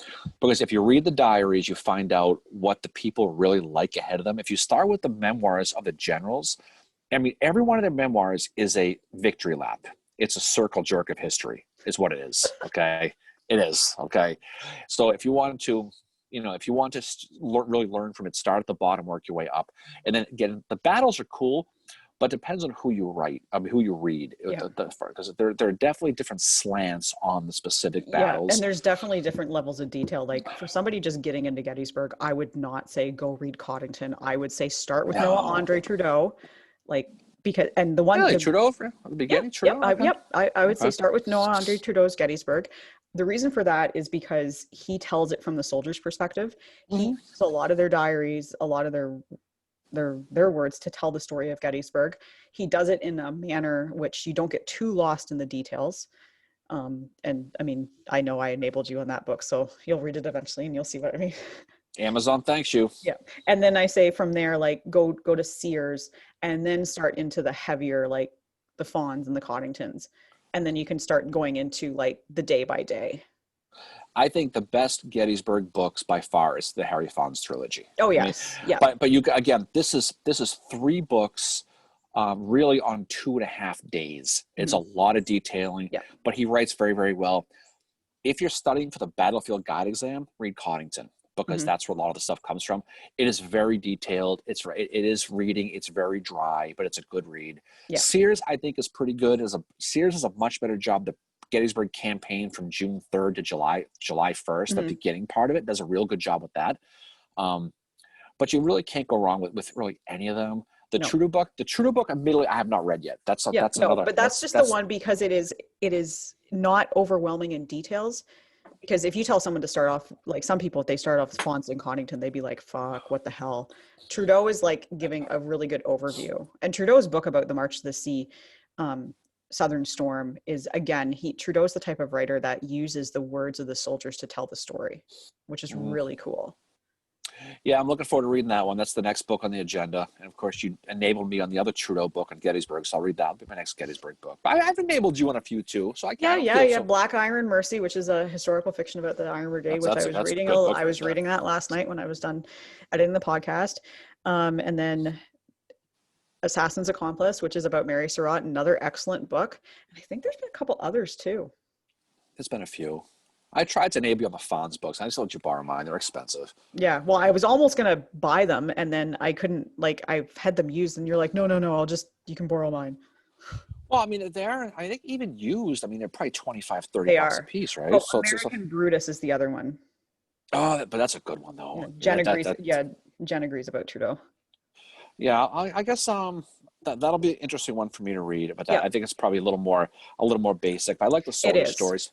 There's a really good history. So here we go with the enabling now. If you want a really good historical fiction on Gettysburg, there's a book called Lee at Gettysburg, which is told from the Confederate perspective of soldiers fighting the battle, and it's this historical fiction. Yeah, they talk about they talk about guys from like the 26th North Carolina getting killed at the first day's battle, and it's details of like the burials and how they buried their friend, and a lot of it is real historical truth. Yeah, but it's pretty interesting to read the stuff anyway, because it's just those books are good. Black Iron Mercy is really, really good. I like that one a lot, just because it really gives a good perspective on the Iron Brigade. It's got some really good, I don't know where you are in the book yet, but it's got a really good part of it at the cornfield in Antietam. I'm just to the point where he's going into the town on his horse. I'm like 4 pages in, but it is literally, and the horse you rode in on. It's literally yes, yeah, no, but it's really well written. It's actually, and I don't know why this popped into my head. I have a friend who's a writer. She lives in Wisconsin. Her name is Abby Williams. She has written a wonderful trilogy, and it's a post-Civil War. It's about two Confederate soldiers, and then this woman that they rescue from a brothel. She gets sold to a brothel, and it's the first book is like Heart of a Dove, Soul of a Crow, and Grace of a Hawk are the 3 books in the series. And I was not, so this is more for women who are into the Civil War. I was not into romance at all. And hers was like the best romance I'd ever read. It was like legitimately good. She knows her Civil War history too. And she writes from a different perspective in each chapter. The way she captures the men's stories is amazing. The research she would have had to do for it. Like she's supremely talented. I would actually say if you're a man, you'd probably enjoy the books too. Right. They're really well written. It's not look at you taking shots at us men. How do you know? We can't enjoy a good romance and think, I don't want to read that. That's probably meant for women. But no, it's it completely is. Like Abby Williams is a very talented author, and it's really great post-Civil War history. And it's just a really, like, when you read, I read it, I can't put it down. So Jen says, well-written romance is this good. You mean like Playboy letters, like those? Those aren't really good, actually. Penthouse letters. Darren. Penthouse letters. I'm sorry. Look at me. Look at you. I'm a noob, though, so I like easy reads at this point. My hardest book to digest right now is Battle Cry of Freedom. Yeah. That's why I recommend Trudeau to people who are just getting into the Civil War. I'm like, I don't want to... Really? See, the first Civil War book I ever read was McPherson's Battle Cry of Freedom. That was the first one I ever read. And I still think that if you're looking, and I always suggest if someone wants one book to read about the Civil War, read that one. But again, I'm on a nerd level that's different than most people as far as getting into it. But that's a good one to read. Grant's memoirs are another one. Mm-hmm. I think Grant's memoirs are probably the best Civil War. If you can read one book, even though a lot of it is kind of shit as far as the stuff he makes up, like the Hooker thing. You know, he goes against a lot of the stuff that Sherman wrote specifically. And again, he was trying to write that book. Literally, he was chasing death. Yeah, he was like, the other one I've started reading too is Howard's autobiography.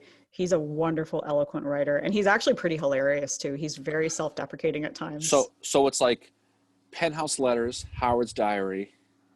What's the level for you in the reading? Penthouse letters.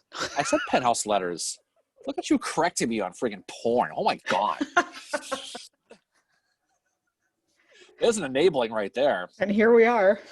Yeah, here we are. Here we are.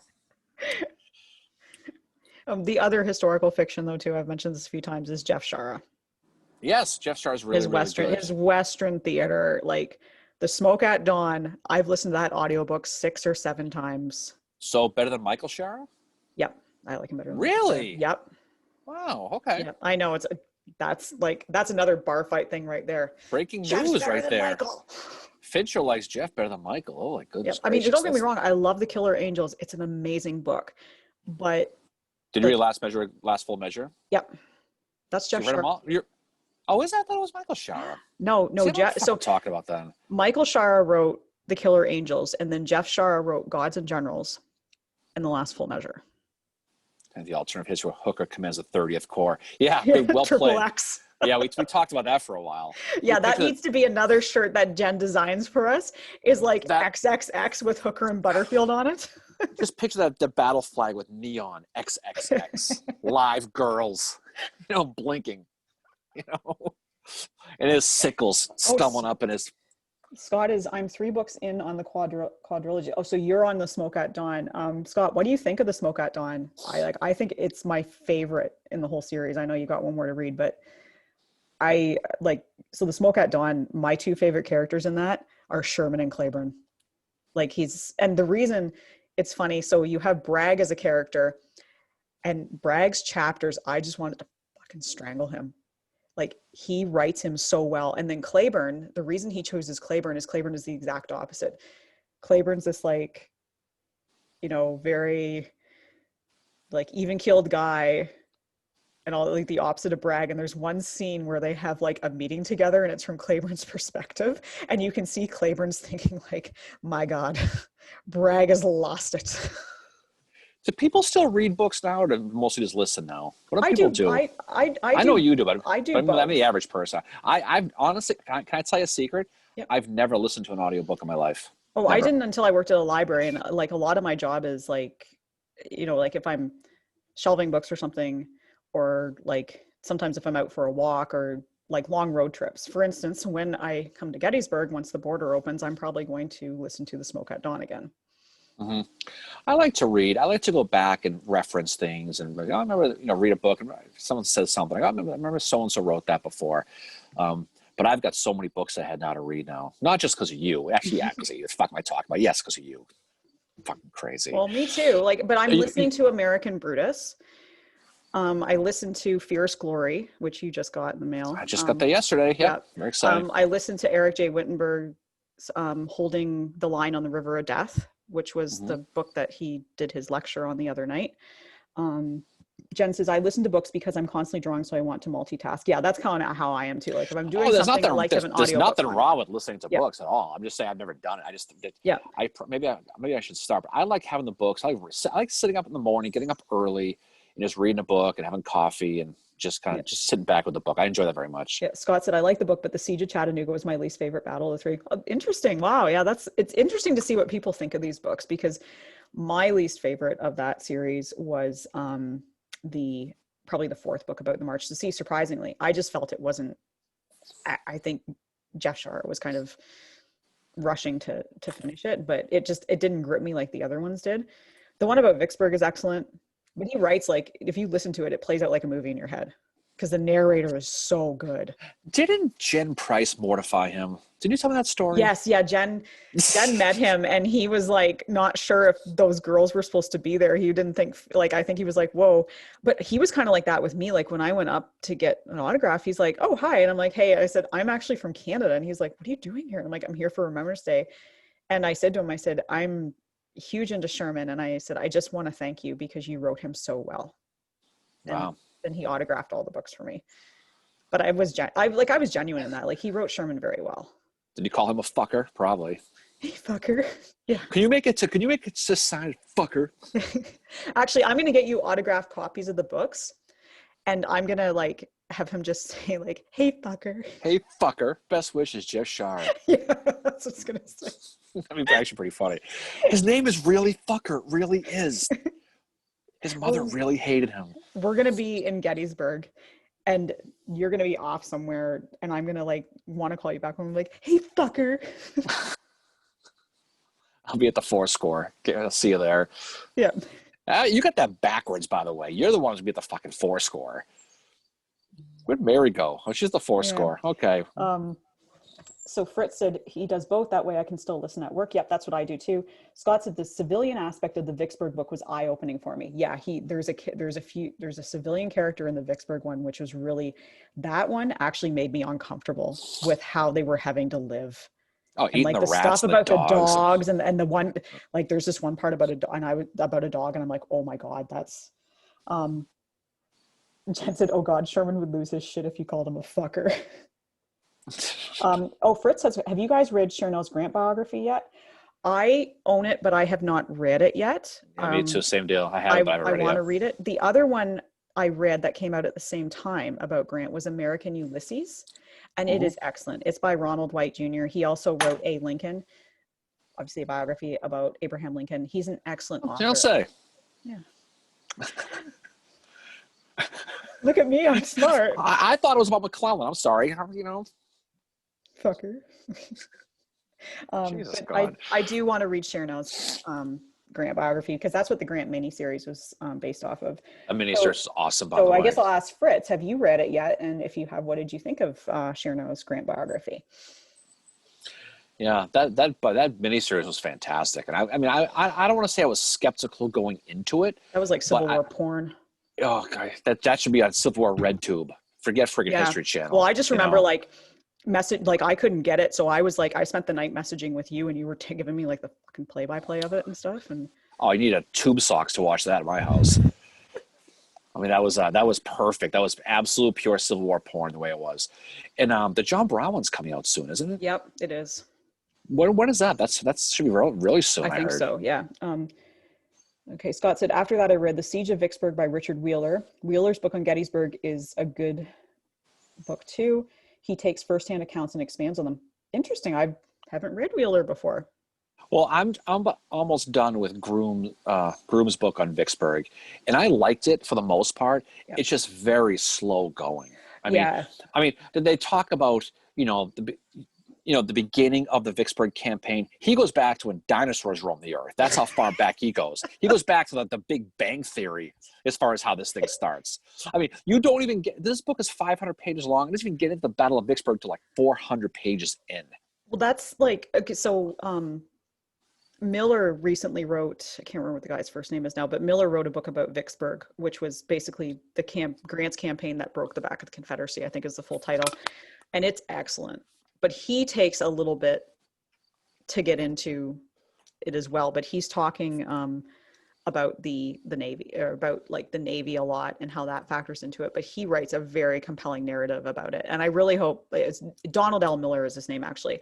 I really hope he does more writing in the Civil War, because I think the one thing that is needed to bring people in is writing like his, writing like Trudeau's, and writing even like Sears. Also Justin Martin, who wrote Fierce Glory.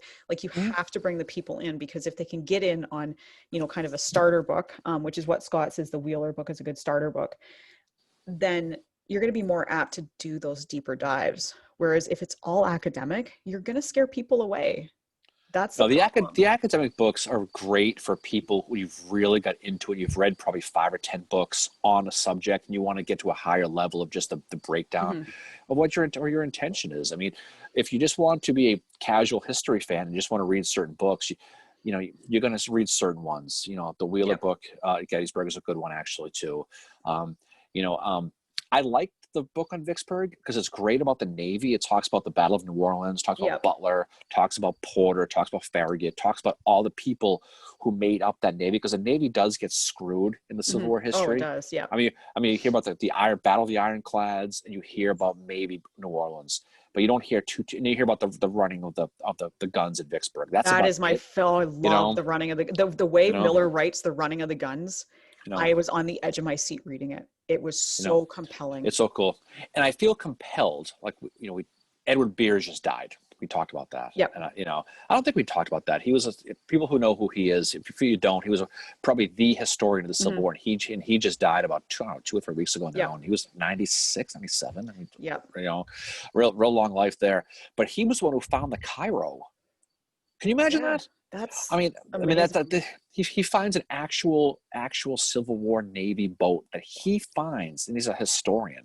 And it's pretty cool. I never got to meet him. That's one of my regrets. I never got to meet him. But I know a Yeah, lot of people have. I would have loved to have met him. I mean, I've been lucky to meet a lot of people in the Civil War field, you know, like Wittenberg the other night, Dave Yeah, Powell, you that was know, cool. Dave Powell and I had conversed before just via Facebook Messenger because I had a couple questions for him about the book that he wrote. Jeff, like meeting Jeff Shara was amazing. He was such a down to earth, nice guy. He let me take a picture of him, like with him. His wife was Of there with him? him. No, his wife Cool. Shut up. Can you just get a picture of you? I mean, and I met his wife too. She was really, really sweet. And I've met, when I was in Springfield, I met some, you know, Lincoln scholars as well, which was really, really cool. So I've been able to meet a lot of people in the field and talk to them. And, you know, they've all been so down to earth and nice. Yeah. Which is awesome. Fritz said, hell yeah, it was awesome. I expected it to drag in spots, but it didn't.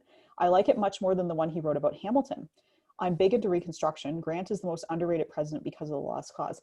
Absolutely. Yeah. Grant is, I do agree with what Fritz is saying here. Grant is one of those presidents that he's making a comeback and being seen in a more positive light, I think. And okay, so clearly, Chernows painted him in that way with his presidency, but so does White. Like White really puts a positive spin on his presidency. Yeah, pretty good. Fritz is right. Fritz is a Fiji. Of course he's right. He's right. He's your frat brother, right? You know, he has fraternity. Don't say frat. You say fraternity. Fraternity. Get me going on that. My bad. Actually, I'm pretty sure it was Fritz who was the reason who told me that it's fraternity and not frat, as I remember correctly. Well, and there's a story I'll tell you offline about that, about how that came about. But that's what it was. So look at me getting in trouble on the podcast. Look at you. Facebook. Oh, you're in trouble. You know. but yeah, that's where that comes from. That's a true story. I wish Bears would have recorded some audiobooks. I would have listened to those. Oh yeah, it's like the like Ken Burns Civil War. I love listening to him, and like I mean Shelby Foote, whatever. But to that voice, I could listen to Shelby Foote read the. I like Shelby Foote. I mean, Shelby Foote was obviously made famous by the Ken Burns documentary. And if you've read his book, I mean, he has a 3-piece book on Gettysburg. The Stars and Their Courses by Shelby Foote is a really good book on Gettysburg. It's a small 100-page book. I thought he was. I thought it was pretty well. But again, he's very, very heavy on the Confederate cause, the lost cause. He's kind of like a more social version of Douglas Soulfall Freeman, the way he writes. Yeah. But at the same time, he'll admit the Confederate cause was wrong. With Freeman, I don't think really ever does. But people give him a little bit of a hard time. Foote it is because he is so pro-Southern, and a lot of the stuff he says is very, very dated. He died probably about 20 years ago. I think so. Yeah. What was interesting about Shelby Foote was he would never sign an autograph. You mentioned Shara signing a book. He only, like, if you went to a book, he didn't do book signings, but if you had a book or you saw him at the airport, he wouldn't sign it for you. He would only sign books for like close family and friends. That was his deal. So he would like tell him, no, I'm not going to sign it. And then he explained it. But I don't know why I always thought of that story about Shelby Foote. But if I would write a book, I would sign it. Mary, if I write a book, I will sign a copy for you. Yes, and if I write a book, I will sign a copy for you. And I'm going to sign it, fucker. Fucker works. Scott says Powell's 700-some page book on day 3 of the Battle of Chickamauga, not a starter book. No, it's not. That's one you gotta you gotta take some baby steps before you dive into that. Phil says, gotta run, have a great weekend. Yeah, thanks for stopping by, Phil. Yeah, absolutely. Always a pleasure. So it's a good time. Jen said, I thought Chernow treated the drinking well. That's what Miller in his book about Vicksburg, he treats Grant's drinking really well. He just talks about it. He doesn't say Grant was an alcoholic. He just talks about the times that Grant got shit-faced during the Vicksburg campaign, because apparently there was times. And I think that's how I see Grant's drinking, is Grant was not an alcoholic. He was just a guy that he would have however he was a lightweight is what he was. He was lightweight. He was a guy who, unlike Mary, would have a couple of drinks and he would be hammered. We all have friends like that. I mean, this one could drink like a fucking camel. You should see her go. But I'm the Phil Sheridan of drinking, apparently. You're the, I don't know who you are. The Jim Morrison of drinking is what you are. If you really want to, split hairs. It's the Canadian in me. Scott just said it was fun hanging out with you all. Have to head to work. Yeah. Bye, Scott. Definitely. Thank you so much. That was awesome. Yeah, definitely. But I think he's a guy who, unfortunately, when he drank, it went quick, and he's probably the guy who he doesn't drink often. When he does, he gets hammered, and it's probably what it was. And we all know people like that. And that's, again, goes back to Charles Dana. Again, we talked about earlier how he was basically sent to Vicksburg to babysit him, to watch him for that reason. And again, the Civil War, it was funny because there's so many of these guys, whether it be Alfred Iverson or Joseph Hooker or any of these guys, Ledley at the Crater, they're accused of being drunks. And you don't know how true it is or how real it is, or if it's concussions versus alcohol, or it's just funny reading the narrative as time goes on, explaining that. And it's, Grant was the one that hits the worst because of fucking Halleck,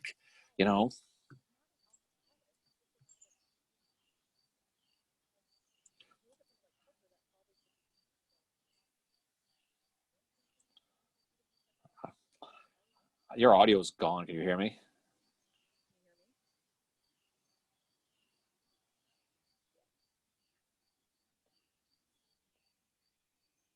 I can't hear a word you're saying. It's blissful, actually. Seriously. Can anybody else hear her, or is it just me? Am I the one who can't hear her? Sound dropped. Yeah. Can you hear me, or can you not hear her? Or is it just total of both of us?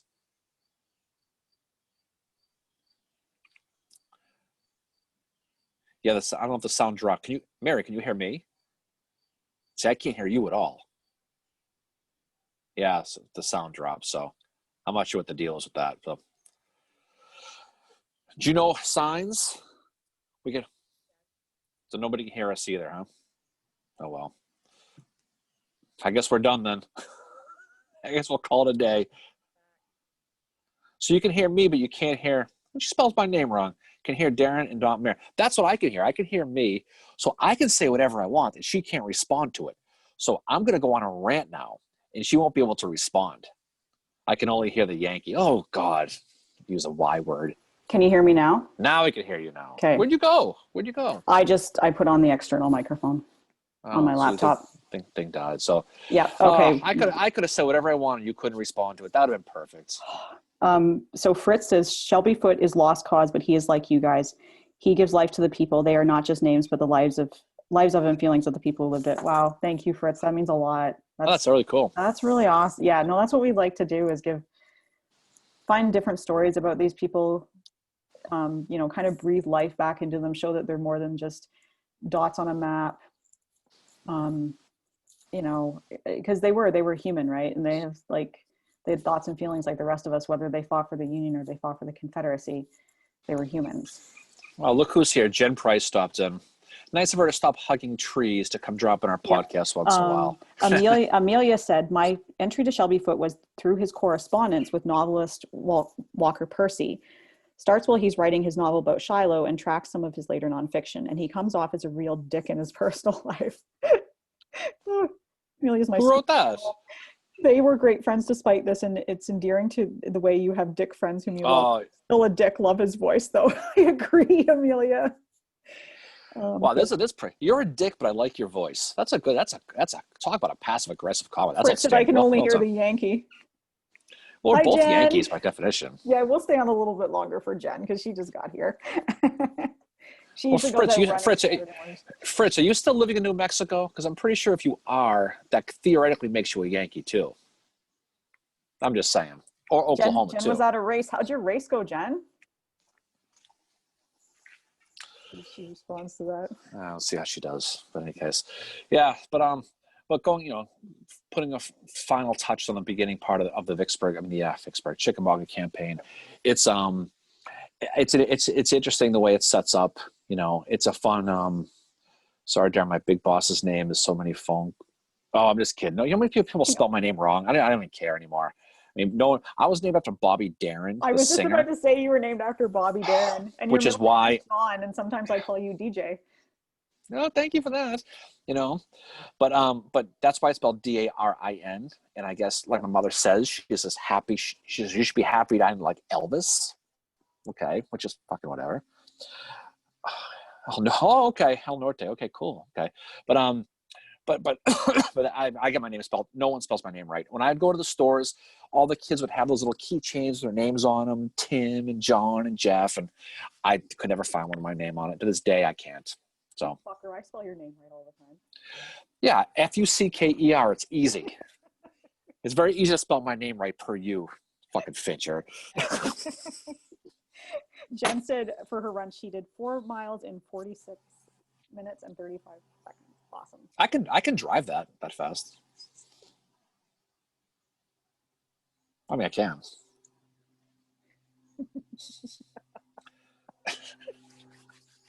With no traffic. I could bike it probably. Rollerblade. I could roller skate backwards with my headband and my whistle. Old school. Sound like you're some kind of ninja llama or whatever. Ooh, Rickbo. Anyway, yeah, this has been a great discussion today. Like, it's always fun. It's always fun to talk about this. Oh, my volume is low again. What the hell? Yeah, you kind of muffled a little bit. You know. But now you can see. People wish I was the one who was muffled. I would assume. Hear your voice, the sweet dulcet tones of Mary Violet Fincher, coming to you live from Goderich, Ontario. Everybody knows I can see that it's low. You know what? Okay. I wonder what it is. Can you hear me now? Yeah. Okay, good. I just went in and gave myself more power, Grayskull powers. How are you doing that? I mean, I just like on an iPad, just talking, you know? Well, I'm going into the settings. Old school headband and whistle and concert shorts and knee socks. Yes, that's Amy. That's assumed. Amy. That is assumed. You know, free skate any direction. All the good old days. Short shorts and knee socks. Because when we go he and I go to Gettysburg, he will 100% like rollerblade. It'll be like that. It'll be those Steinway Ave. And I those will get white. of it too. Actually, Those that's a good idea. That'll be a podcast. Those white socks pulled up with the red bands on the ends. That's pure sex right there. I will get video of that shit. Oh, definitely. Please do. Please do. Oh, God. But look, it will be called like, and the fucker rollerblades. Imagine me cruising down Steinway with that outfit on. Oh my God. Maybe carrying a boombox like friggin' like Barlow, like Francis Barlow. Yeah, did when he in the 11th Corps came into Gettysburg. Like those jackasses with the motorcycles who rev real loud on Steinway. I could do it with my rollerblades with the boombox. Oh, and I'll be with him when it does. So I will for sure, like there will be fucking tube socks. Tube socks are used for real socks too, you know. But Ben is watching. Hey Ben. I'm gonna have a nightmare now. Tell me, how do you think I feel? This is my daily nightmare with her. She says something every day like this, and it sticks in my head. It's unbelievable. Every single day. God, it's like Freddy Krueger in my dreams. I'm afraid to go to sleep now, to be honest. Why? Because I'll show up doing something. You put some idea in my head about some damn thing. Well, you know what? Good. I'm glad I put the idea of the roller skating with the tube socks in your head. Good, because now we're even, so you can enjoy that. But maybe that'd be fun to do that though, with the 4 wheels instead of the blades, the old school 70s, 80s ones. Yeah. How cool would I look? I'd get some, get some ultra tight t-shirt and short shorts with a headband and a whistle. Roller skating backwards up style. Can you imagine how cool that'd be? I'd give him a spook over there at the old Patio Works, wouldn't I, when I went by there? With your luck, some battlefield guides would be sitting out having a beer. Like, who's that fucker? Fucking Darren, fucking loser. Fritz says, I live near Messala. I just butchered the name. Basically around the block, which is a Civil War battlefield, a stepchild battlefield, but one nonetheless. As you know, we have a few here in New Mexico, some monuments too. Yeah, wasn't that where the Gettysburg of the West was? Glorieta Pass? Yeah. That's New Mexico, yeah. Yeah. No, the other bar fight thing is to go into the mine and say Gettysburg is the Glorieta of the East. Well, they wouldn't know what the hell it is. You have to compare it to an Eastern battle. I'm starting a fight. No, you're not. You're getting meat in a fight. You're not starting a fight. Because I'll stand in the chair and say it, and then I'll duck out. That fucker likes Howard and Sickles. And you just drop the mic and run. Yeah, because that's what you'll do too. You're like Howard Sickles, and he thinks that like Howard was better than Hancock. Can you believe that? Can you believe that? He says the 11th Corps broke second. Fuck him up. And he's Canadian. Oh God! Just don't say a boot. You'll give away your secrets. You know, I need to get back in the mine. You know, Ben, I don't know if I agree with that. The mine to me, it's fun. You know, Kim Riley, who is the bartender there, and she's very nice, and I know her, and they're very good. But there's something about the mine that I just if you can, I know we're gonna go, but this is gonna be an AP Hill gonorrhea situation by going into the mine, because it's just the bathroom there cannot be as bad as the bathroom at the Lincoln Diner. I thought I was going to need like all these. Okay, let me explain to you. Okay, let me explain something to you. The bathroom at Pickett's Buffet is cleaner than the bathroom at the mine. I'm just going to leave it drop it there. Okay, I would rather use a porta potty after a Metallica concert than use the bathroom at the mine. Oh, I said Masilla like a true Yankee. She is a Yankee. She's worse than a Yankee. She's a Canadian. She's not even American. Darren says I'm like a masshole. You are a masshole. That's exactly who you are. You got the same Boston attitude as I do. It's awesome. But the mine's okay though. Jen said I was wearing capris and a run to the pub shirt. It's funny. I was wearing that yesterday. Funny. Capris and a run to the. No, I'm just kidding. Of course not. But you and capris. Wow. Talking of nightmares. Oh, well, okay. Well, yeah. You know? But no, Glorieta Pass. That people don't study Glorieta Pass. That's a good battle out there. That they call it the Gettysburg of the West. That's a good one. Mexico. About it. Now, Fritzy, you need to go there. You need to go visit that and take pictures for us and let us know. Maybe we'll come out there. We'll do a road trip out there. We'll come hang with you out there. You can show us the battlefield. Because I'd love to go out there. New Mexico's beautiful. Yeah, I've never been there before. Neither have I, but I've seen pictures. Yeah, on Real Splitter podcast, the other podcast, kind of our sibling podcast that I'm part of with my friends Nick and Jeremy, we did a road trip, an episode about Glorieta Pass and some of the really Western battles that Nick, he went out there and he took pictures, he did the research for it, he did a really awesome job with it. It was really interesting. Mm-hmm. It's Mesilla, by the way. Mesilla, so I did not, I butchered it like I do Massachusetts.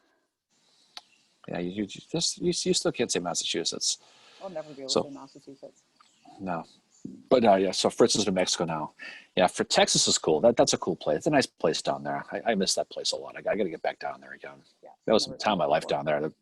Oh my God, we had the laughs we had down there, especially with this guy. Jesus God. Jen said, I need to join a Zoom with y'all, and instead of my face, it'll be my screen, and I can draw these crazy images. Oh, that's a good idea, Jen. I need to join a Zoom with y'all. And instead, well, speaking of, I think we were talking about doing a Civil War Breakfast Club roundtable. Yeah. And having people on just to shoot the shit, kind of like this, but everybody else just talk. Yeah, we would all be on probably do it like once a month. We were thinking Wednesday night at like 7:00. Yeah, and we can pick a time that's mutually beneficial. But that'd be fun to do. Just kind of do this and talk with people. I think what we could do with Jen, and I'm thinking out loud here, is so say next Saturday when we do the Facebook Live, we can bring her in, and she can have her screen on and be drawing stuff as we're doing the Facebook Live. Well, that's asking a lot of Jen, though, isn't it? She just volunteered. She just said, "I need." I know. Okay, I just don't want to put her out. That's all. No. So Jen, if you're down with that, we could arrange that sometime. Mm-hmm. Allie said, "Do it." The Facebook, the roundtable, I think. Yeah, we are thinking of getting together. We talked with a couple people last Saturday about it, see what their interest was. But yeah, we were definitely thinking of. Yeah, that dude from the El Paso Civil War. Speaking of New Mexico, El Paso, not New Mexico. What the fuck am I talking about? It's just Texas, but same. Yeah. Different circus, different monkey. He's off the grid this week, so that's why he's. Yeah, we could do that. We talked about doing that. So anybody who wants to be involved in a Civil War roundtable, we'll certainly do that. I made a mistake with the pronunciation. What can I say? I'm a white guy. Yeah, that's probably true. It's a different dialect down there. I'm Canadian with my Canadian accent. I am incapable of saying Massachusetts. You put too many T's into it. That's the actually that was the best you've done in a while. That one. That was a good one. Say it again. Massachusetts. See, you got it. You got it. I'll never be able You to don't say do it again. Massachusetts anymore like you used to. Massachusetts. I got the video of you. See, I got a video of you repeating it over and over and over again wrong, which is always funny. That was like months ago now. You've come a long way, Finch. You've come a long way. Good job on you. A lot of practice. You did good. You did good. You know, but we'll do something like that. 'Cause I know there's a lot of people, because I think a lot of people, like I'm involved in a local Cape Cod roundtable, Civil War roundtable, and Mary and I just joined the Chickamauga, Chattanooga Civil War roundtable, and so the more you can get involved, the better. But if we do one ourselves, it'll be way more laid back. It'll just be kind of a place to hang out, have a beer, talk about different things about the battle, and that's the whole point of it anyway. The one I'm involved in is more scholarly. They have people who speak. I've actually did a presentation. Imagine me doing a presentation, and I did one. That'd be awesome. On John Wilkes Booth. Yeah, it was a good one too. You know, but if we do something like that, more laid back, and explain the and just kind of just put it out there and talk, that'd be fun. Jen, yeah, she said Matt. She did. I just said that. She killed it today. She's done very good. She's come a long way. I can even say Mississauga now. Well, the first time you said my town's name, you butchered it. I said Goderic. Yeah, you said Goderic, and I'm like, where are you getting the fucking K from, fucker? Words that help are better than words that hurt, Mary. Cry the corner after this is over. Happy place. Go step on a Lego. They say, that was unnecessary right there. Wishing ill will on me for no reason. That's the ultimate insult. Go step on a fucking Lego. You should be ashamed of yourself, Matt Damon.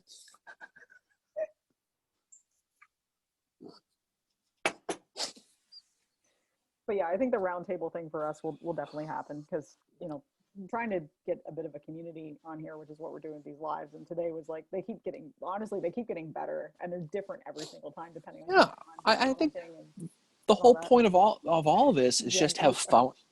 Yeah, Jen, you don't know the half of it. No, you don't. You don't. Trust me when I tell you, don't. God's sakes. It's okay. A little therapy will clear that right up, Jen. Don't worry. I'll be fine. Beer helps. Beer, don't drink more beer in my life. I live in Winfield. Nobody should get that wrong. Winfield. The sun never sets when you're cool first. Yes, I remember that. Absolutely. That was at a Texas Ranger game. That. Oh my God. I remember that. That was back in fucking 100 years ago. But we used to go to the Texas Ranger games, the baseball team, with him. The sun never sets when you're cool. That was. I still remember that. That's due. What do you guys, the British Empire now? I'm not sure where that came from. But so back in we used to go. You could go. There was a supermarket there called Winn-Dixie. I don't know if it's still there or not. It probably is. Winn-Dixie still exists. Winn-Dixie. We just call it Winn-Dickme. That's what everybody called it, right? So because the prices were high, so we used to go there, and you could spend $10. If you bought $10, you would get a free Texas Ranger baseball ticket. That's how it worked, because nobody went to the Ranger games apparently, which was great, because it was a lot of fun. So we would go buy a case of Old Milwaukee, the real good stuff. Ew. Okay, that's what we had. That's what it was. That's the deal. We buy Old Milwaukee. Fritz and our Eric Biro from Texas, and Tim Rogan and Buckner Cook and all these our friends from the day. He's named after Buckner. Yeah, exactly. A good guy. I haven't talked to Buckner in years. But we used to go there. So we would get a case of Old Milwaukee. We would sit in the parking lot of the old Ranger Stadium, which is like 2 stadiums ago now, and we would drink the whole case.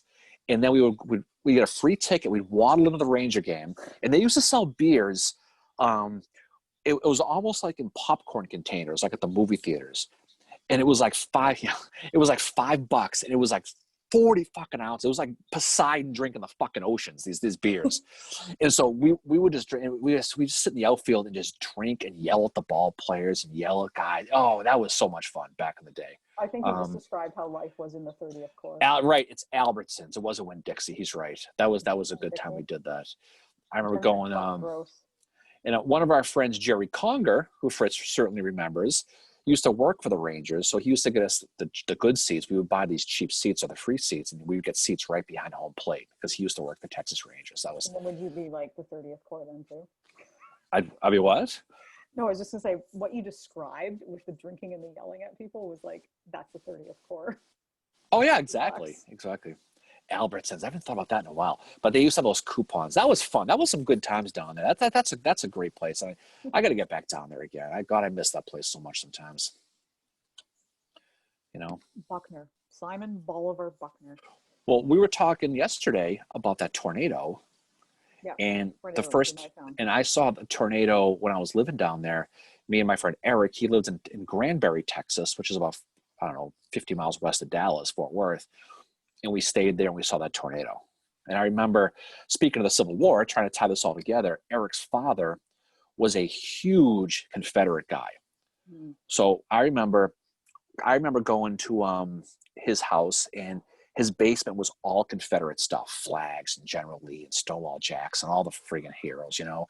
And I remember talking, and he looks at me because I have a northern accent. He's like, "Where are you from?" And I said, "Oh, I grew up in the Boston area." And he goes, "I really hope you said Austin." It was pretty funny, but he was a good guy. That was years ago. That was a good time. Austin. Yeah, so going back to dusting off the old school memories here. So yeah, Jerry Conger, good guy. I see him online once in a while too. I can't believe you knew a guy. So Buckner was the guy that was related to the Civil War dude? No. Okay. Buckner was he was just a friend of ours. He was one of my pledge brothers. One of the people like Fritz used to fuck with nightly back in our pledgeship days. God bless him. He made us all better. It's all that matters, right? Now, explaining to my son who went through pledgeship, he joined a fraternity at his college up at the University of Maine, and he's telling me his stories. I'm like, dude, come on, like seriously, you got nothing. I'm like, try being a northerner in Texas back a million years ago, going through that. That was some good times. So, but it's good to see everybody American in Canada. Yeah, exactly. American in Canada. It'll be happening here soon, probably. I'll tase you. Yeah, you will. You want to tase me? What the? Tase. You said tase me. What the fuck kind of shit you're forgetting? Okay. I'll tase you eventually. Dude, thank you. I look forward to it. What kind of shit do you think I'm into? I don't know. That's what I'm asking for. Fucking chainmail.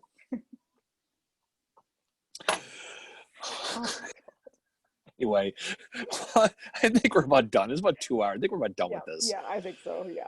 I think we're getting a little silly here, so always. Always a good one. But any case, so yeah, so we're gonna be dropping the next podcast on Tuesday, which will be the second half of Chickamauga, which will next Saturday. We're recording on Tuesday. All right, Tuesday we record it, but it'll drop next Saturday, and then we'll we'll do this again next Saturday. Yeah.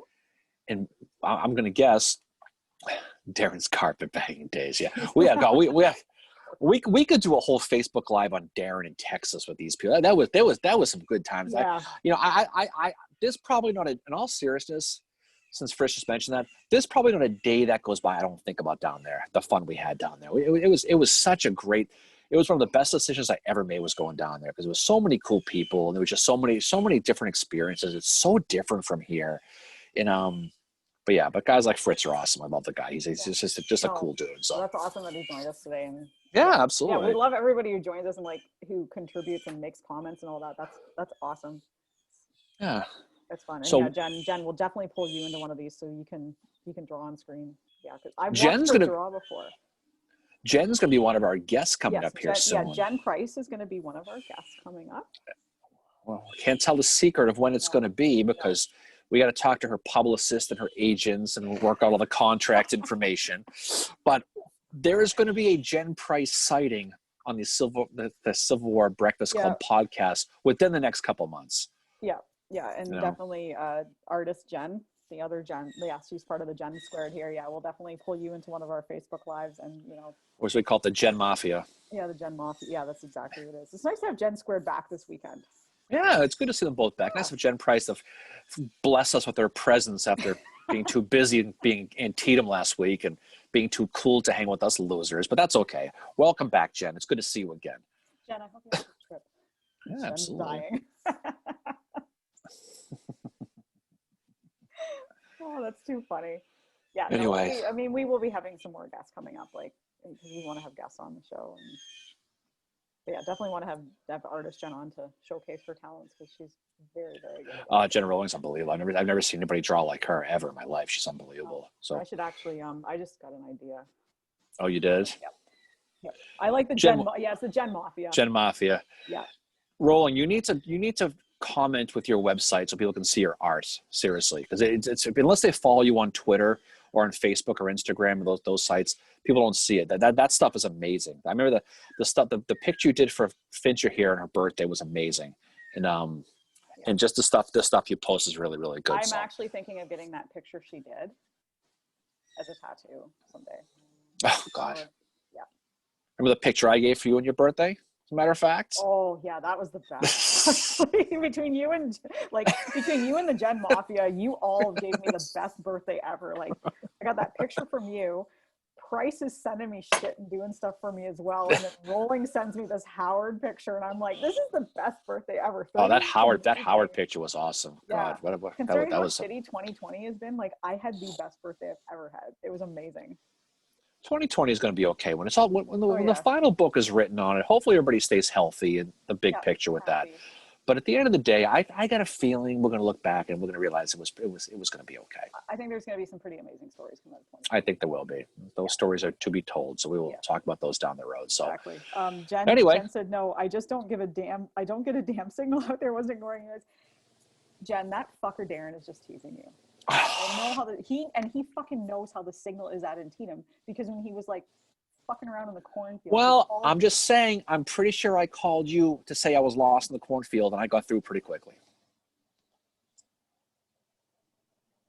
Your signal still was shitty. I know. I'm just fucking kidding. Hard time. Yes, did I see Cam? Yes, I saw that. I heard. So Cam Newton, Patriots quarterback, tested positive with COVID this morning. Oh, fuck off. So he's out, but I also just heard from a friend of mine who works for the Patriots that they're going to postpone the game tomorrow.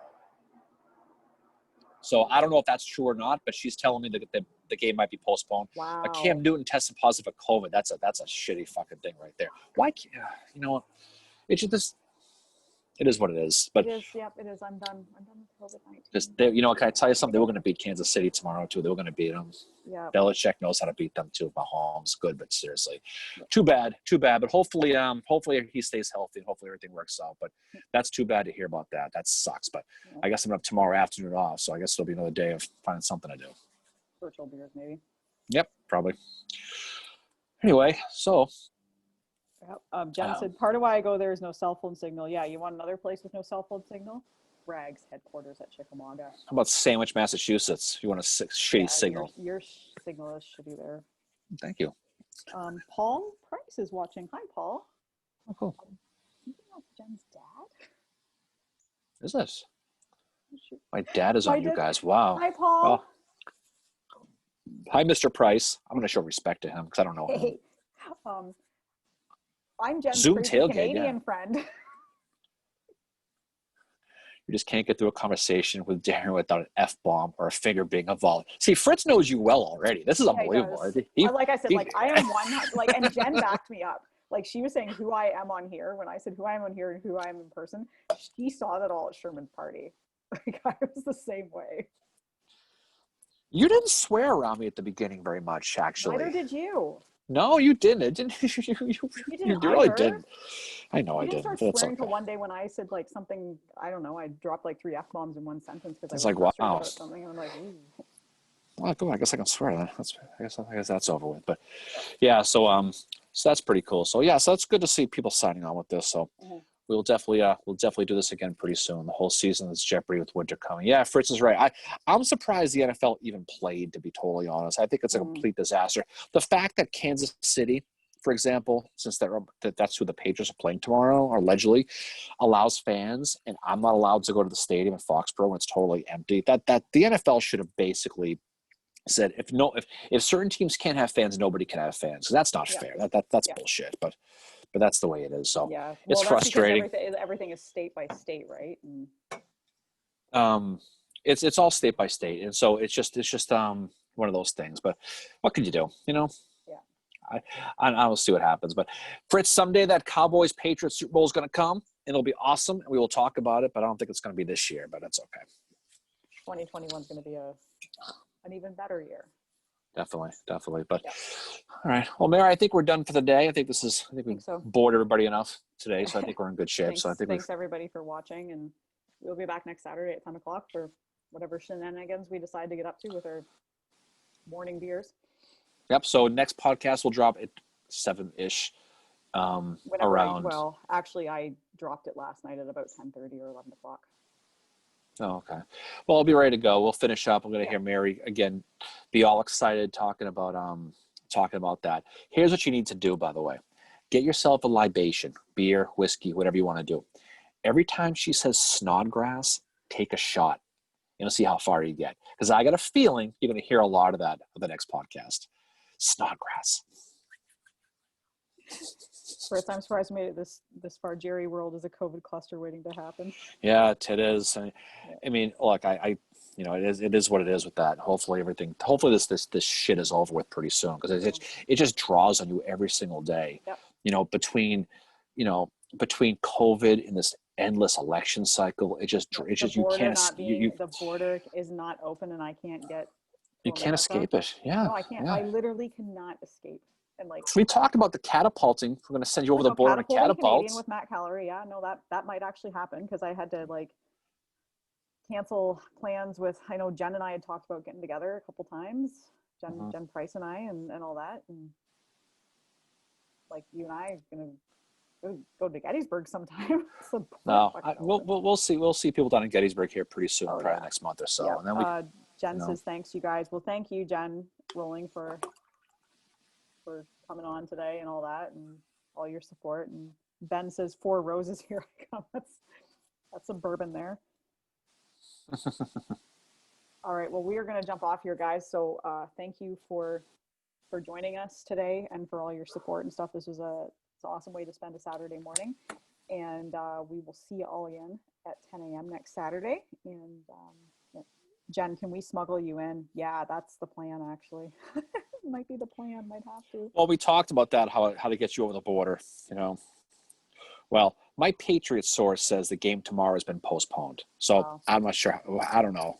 Wow. Fritz just said put the time zone. Put the time with the time zone for those of us. So what are we in Eastern time? We're in Canadian Standard Time. We've talked about that. Jen, I went to Gettysburg last week. Finally saw the old Elms House Cemetery. Cool. Oh, pretty cool. Yeah. All right. Well, I guess we're done for the day. So, Mary, always a pleasure, and we will look forward to talking to you soon. And we'll go from there. Yep. Okay, guys.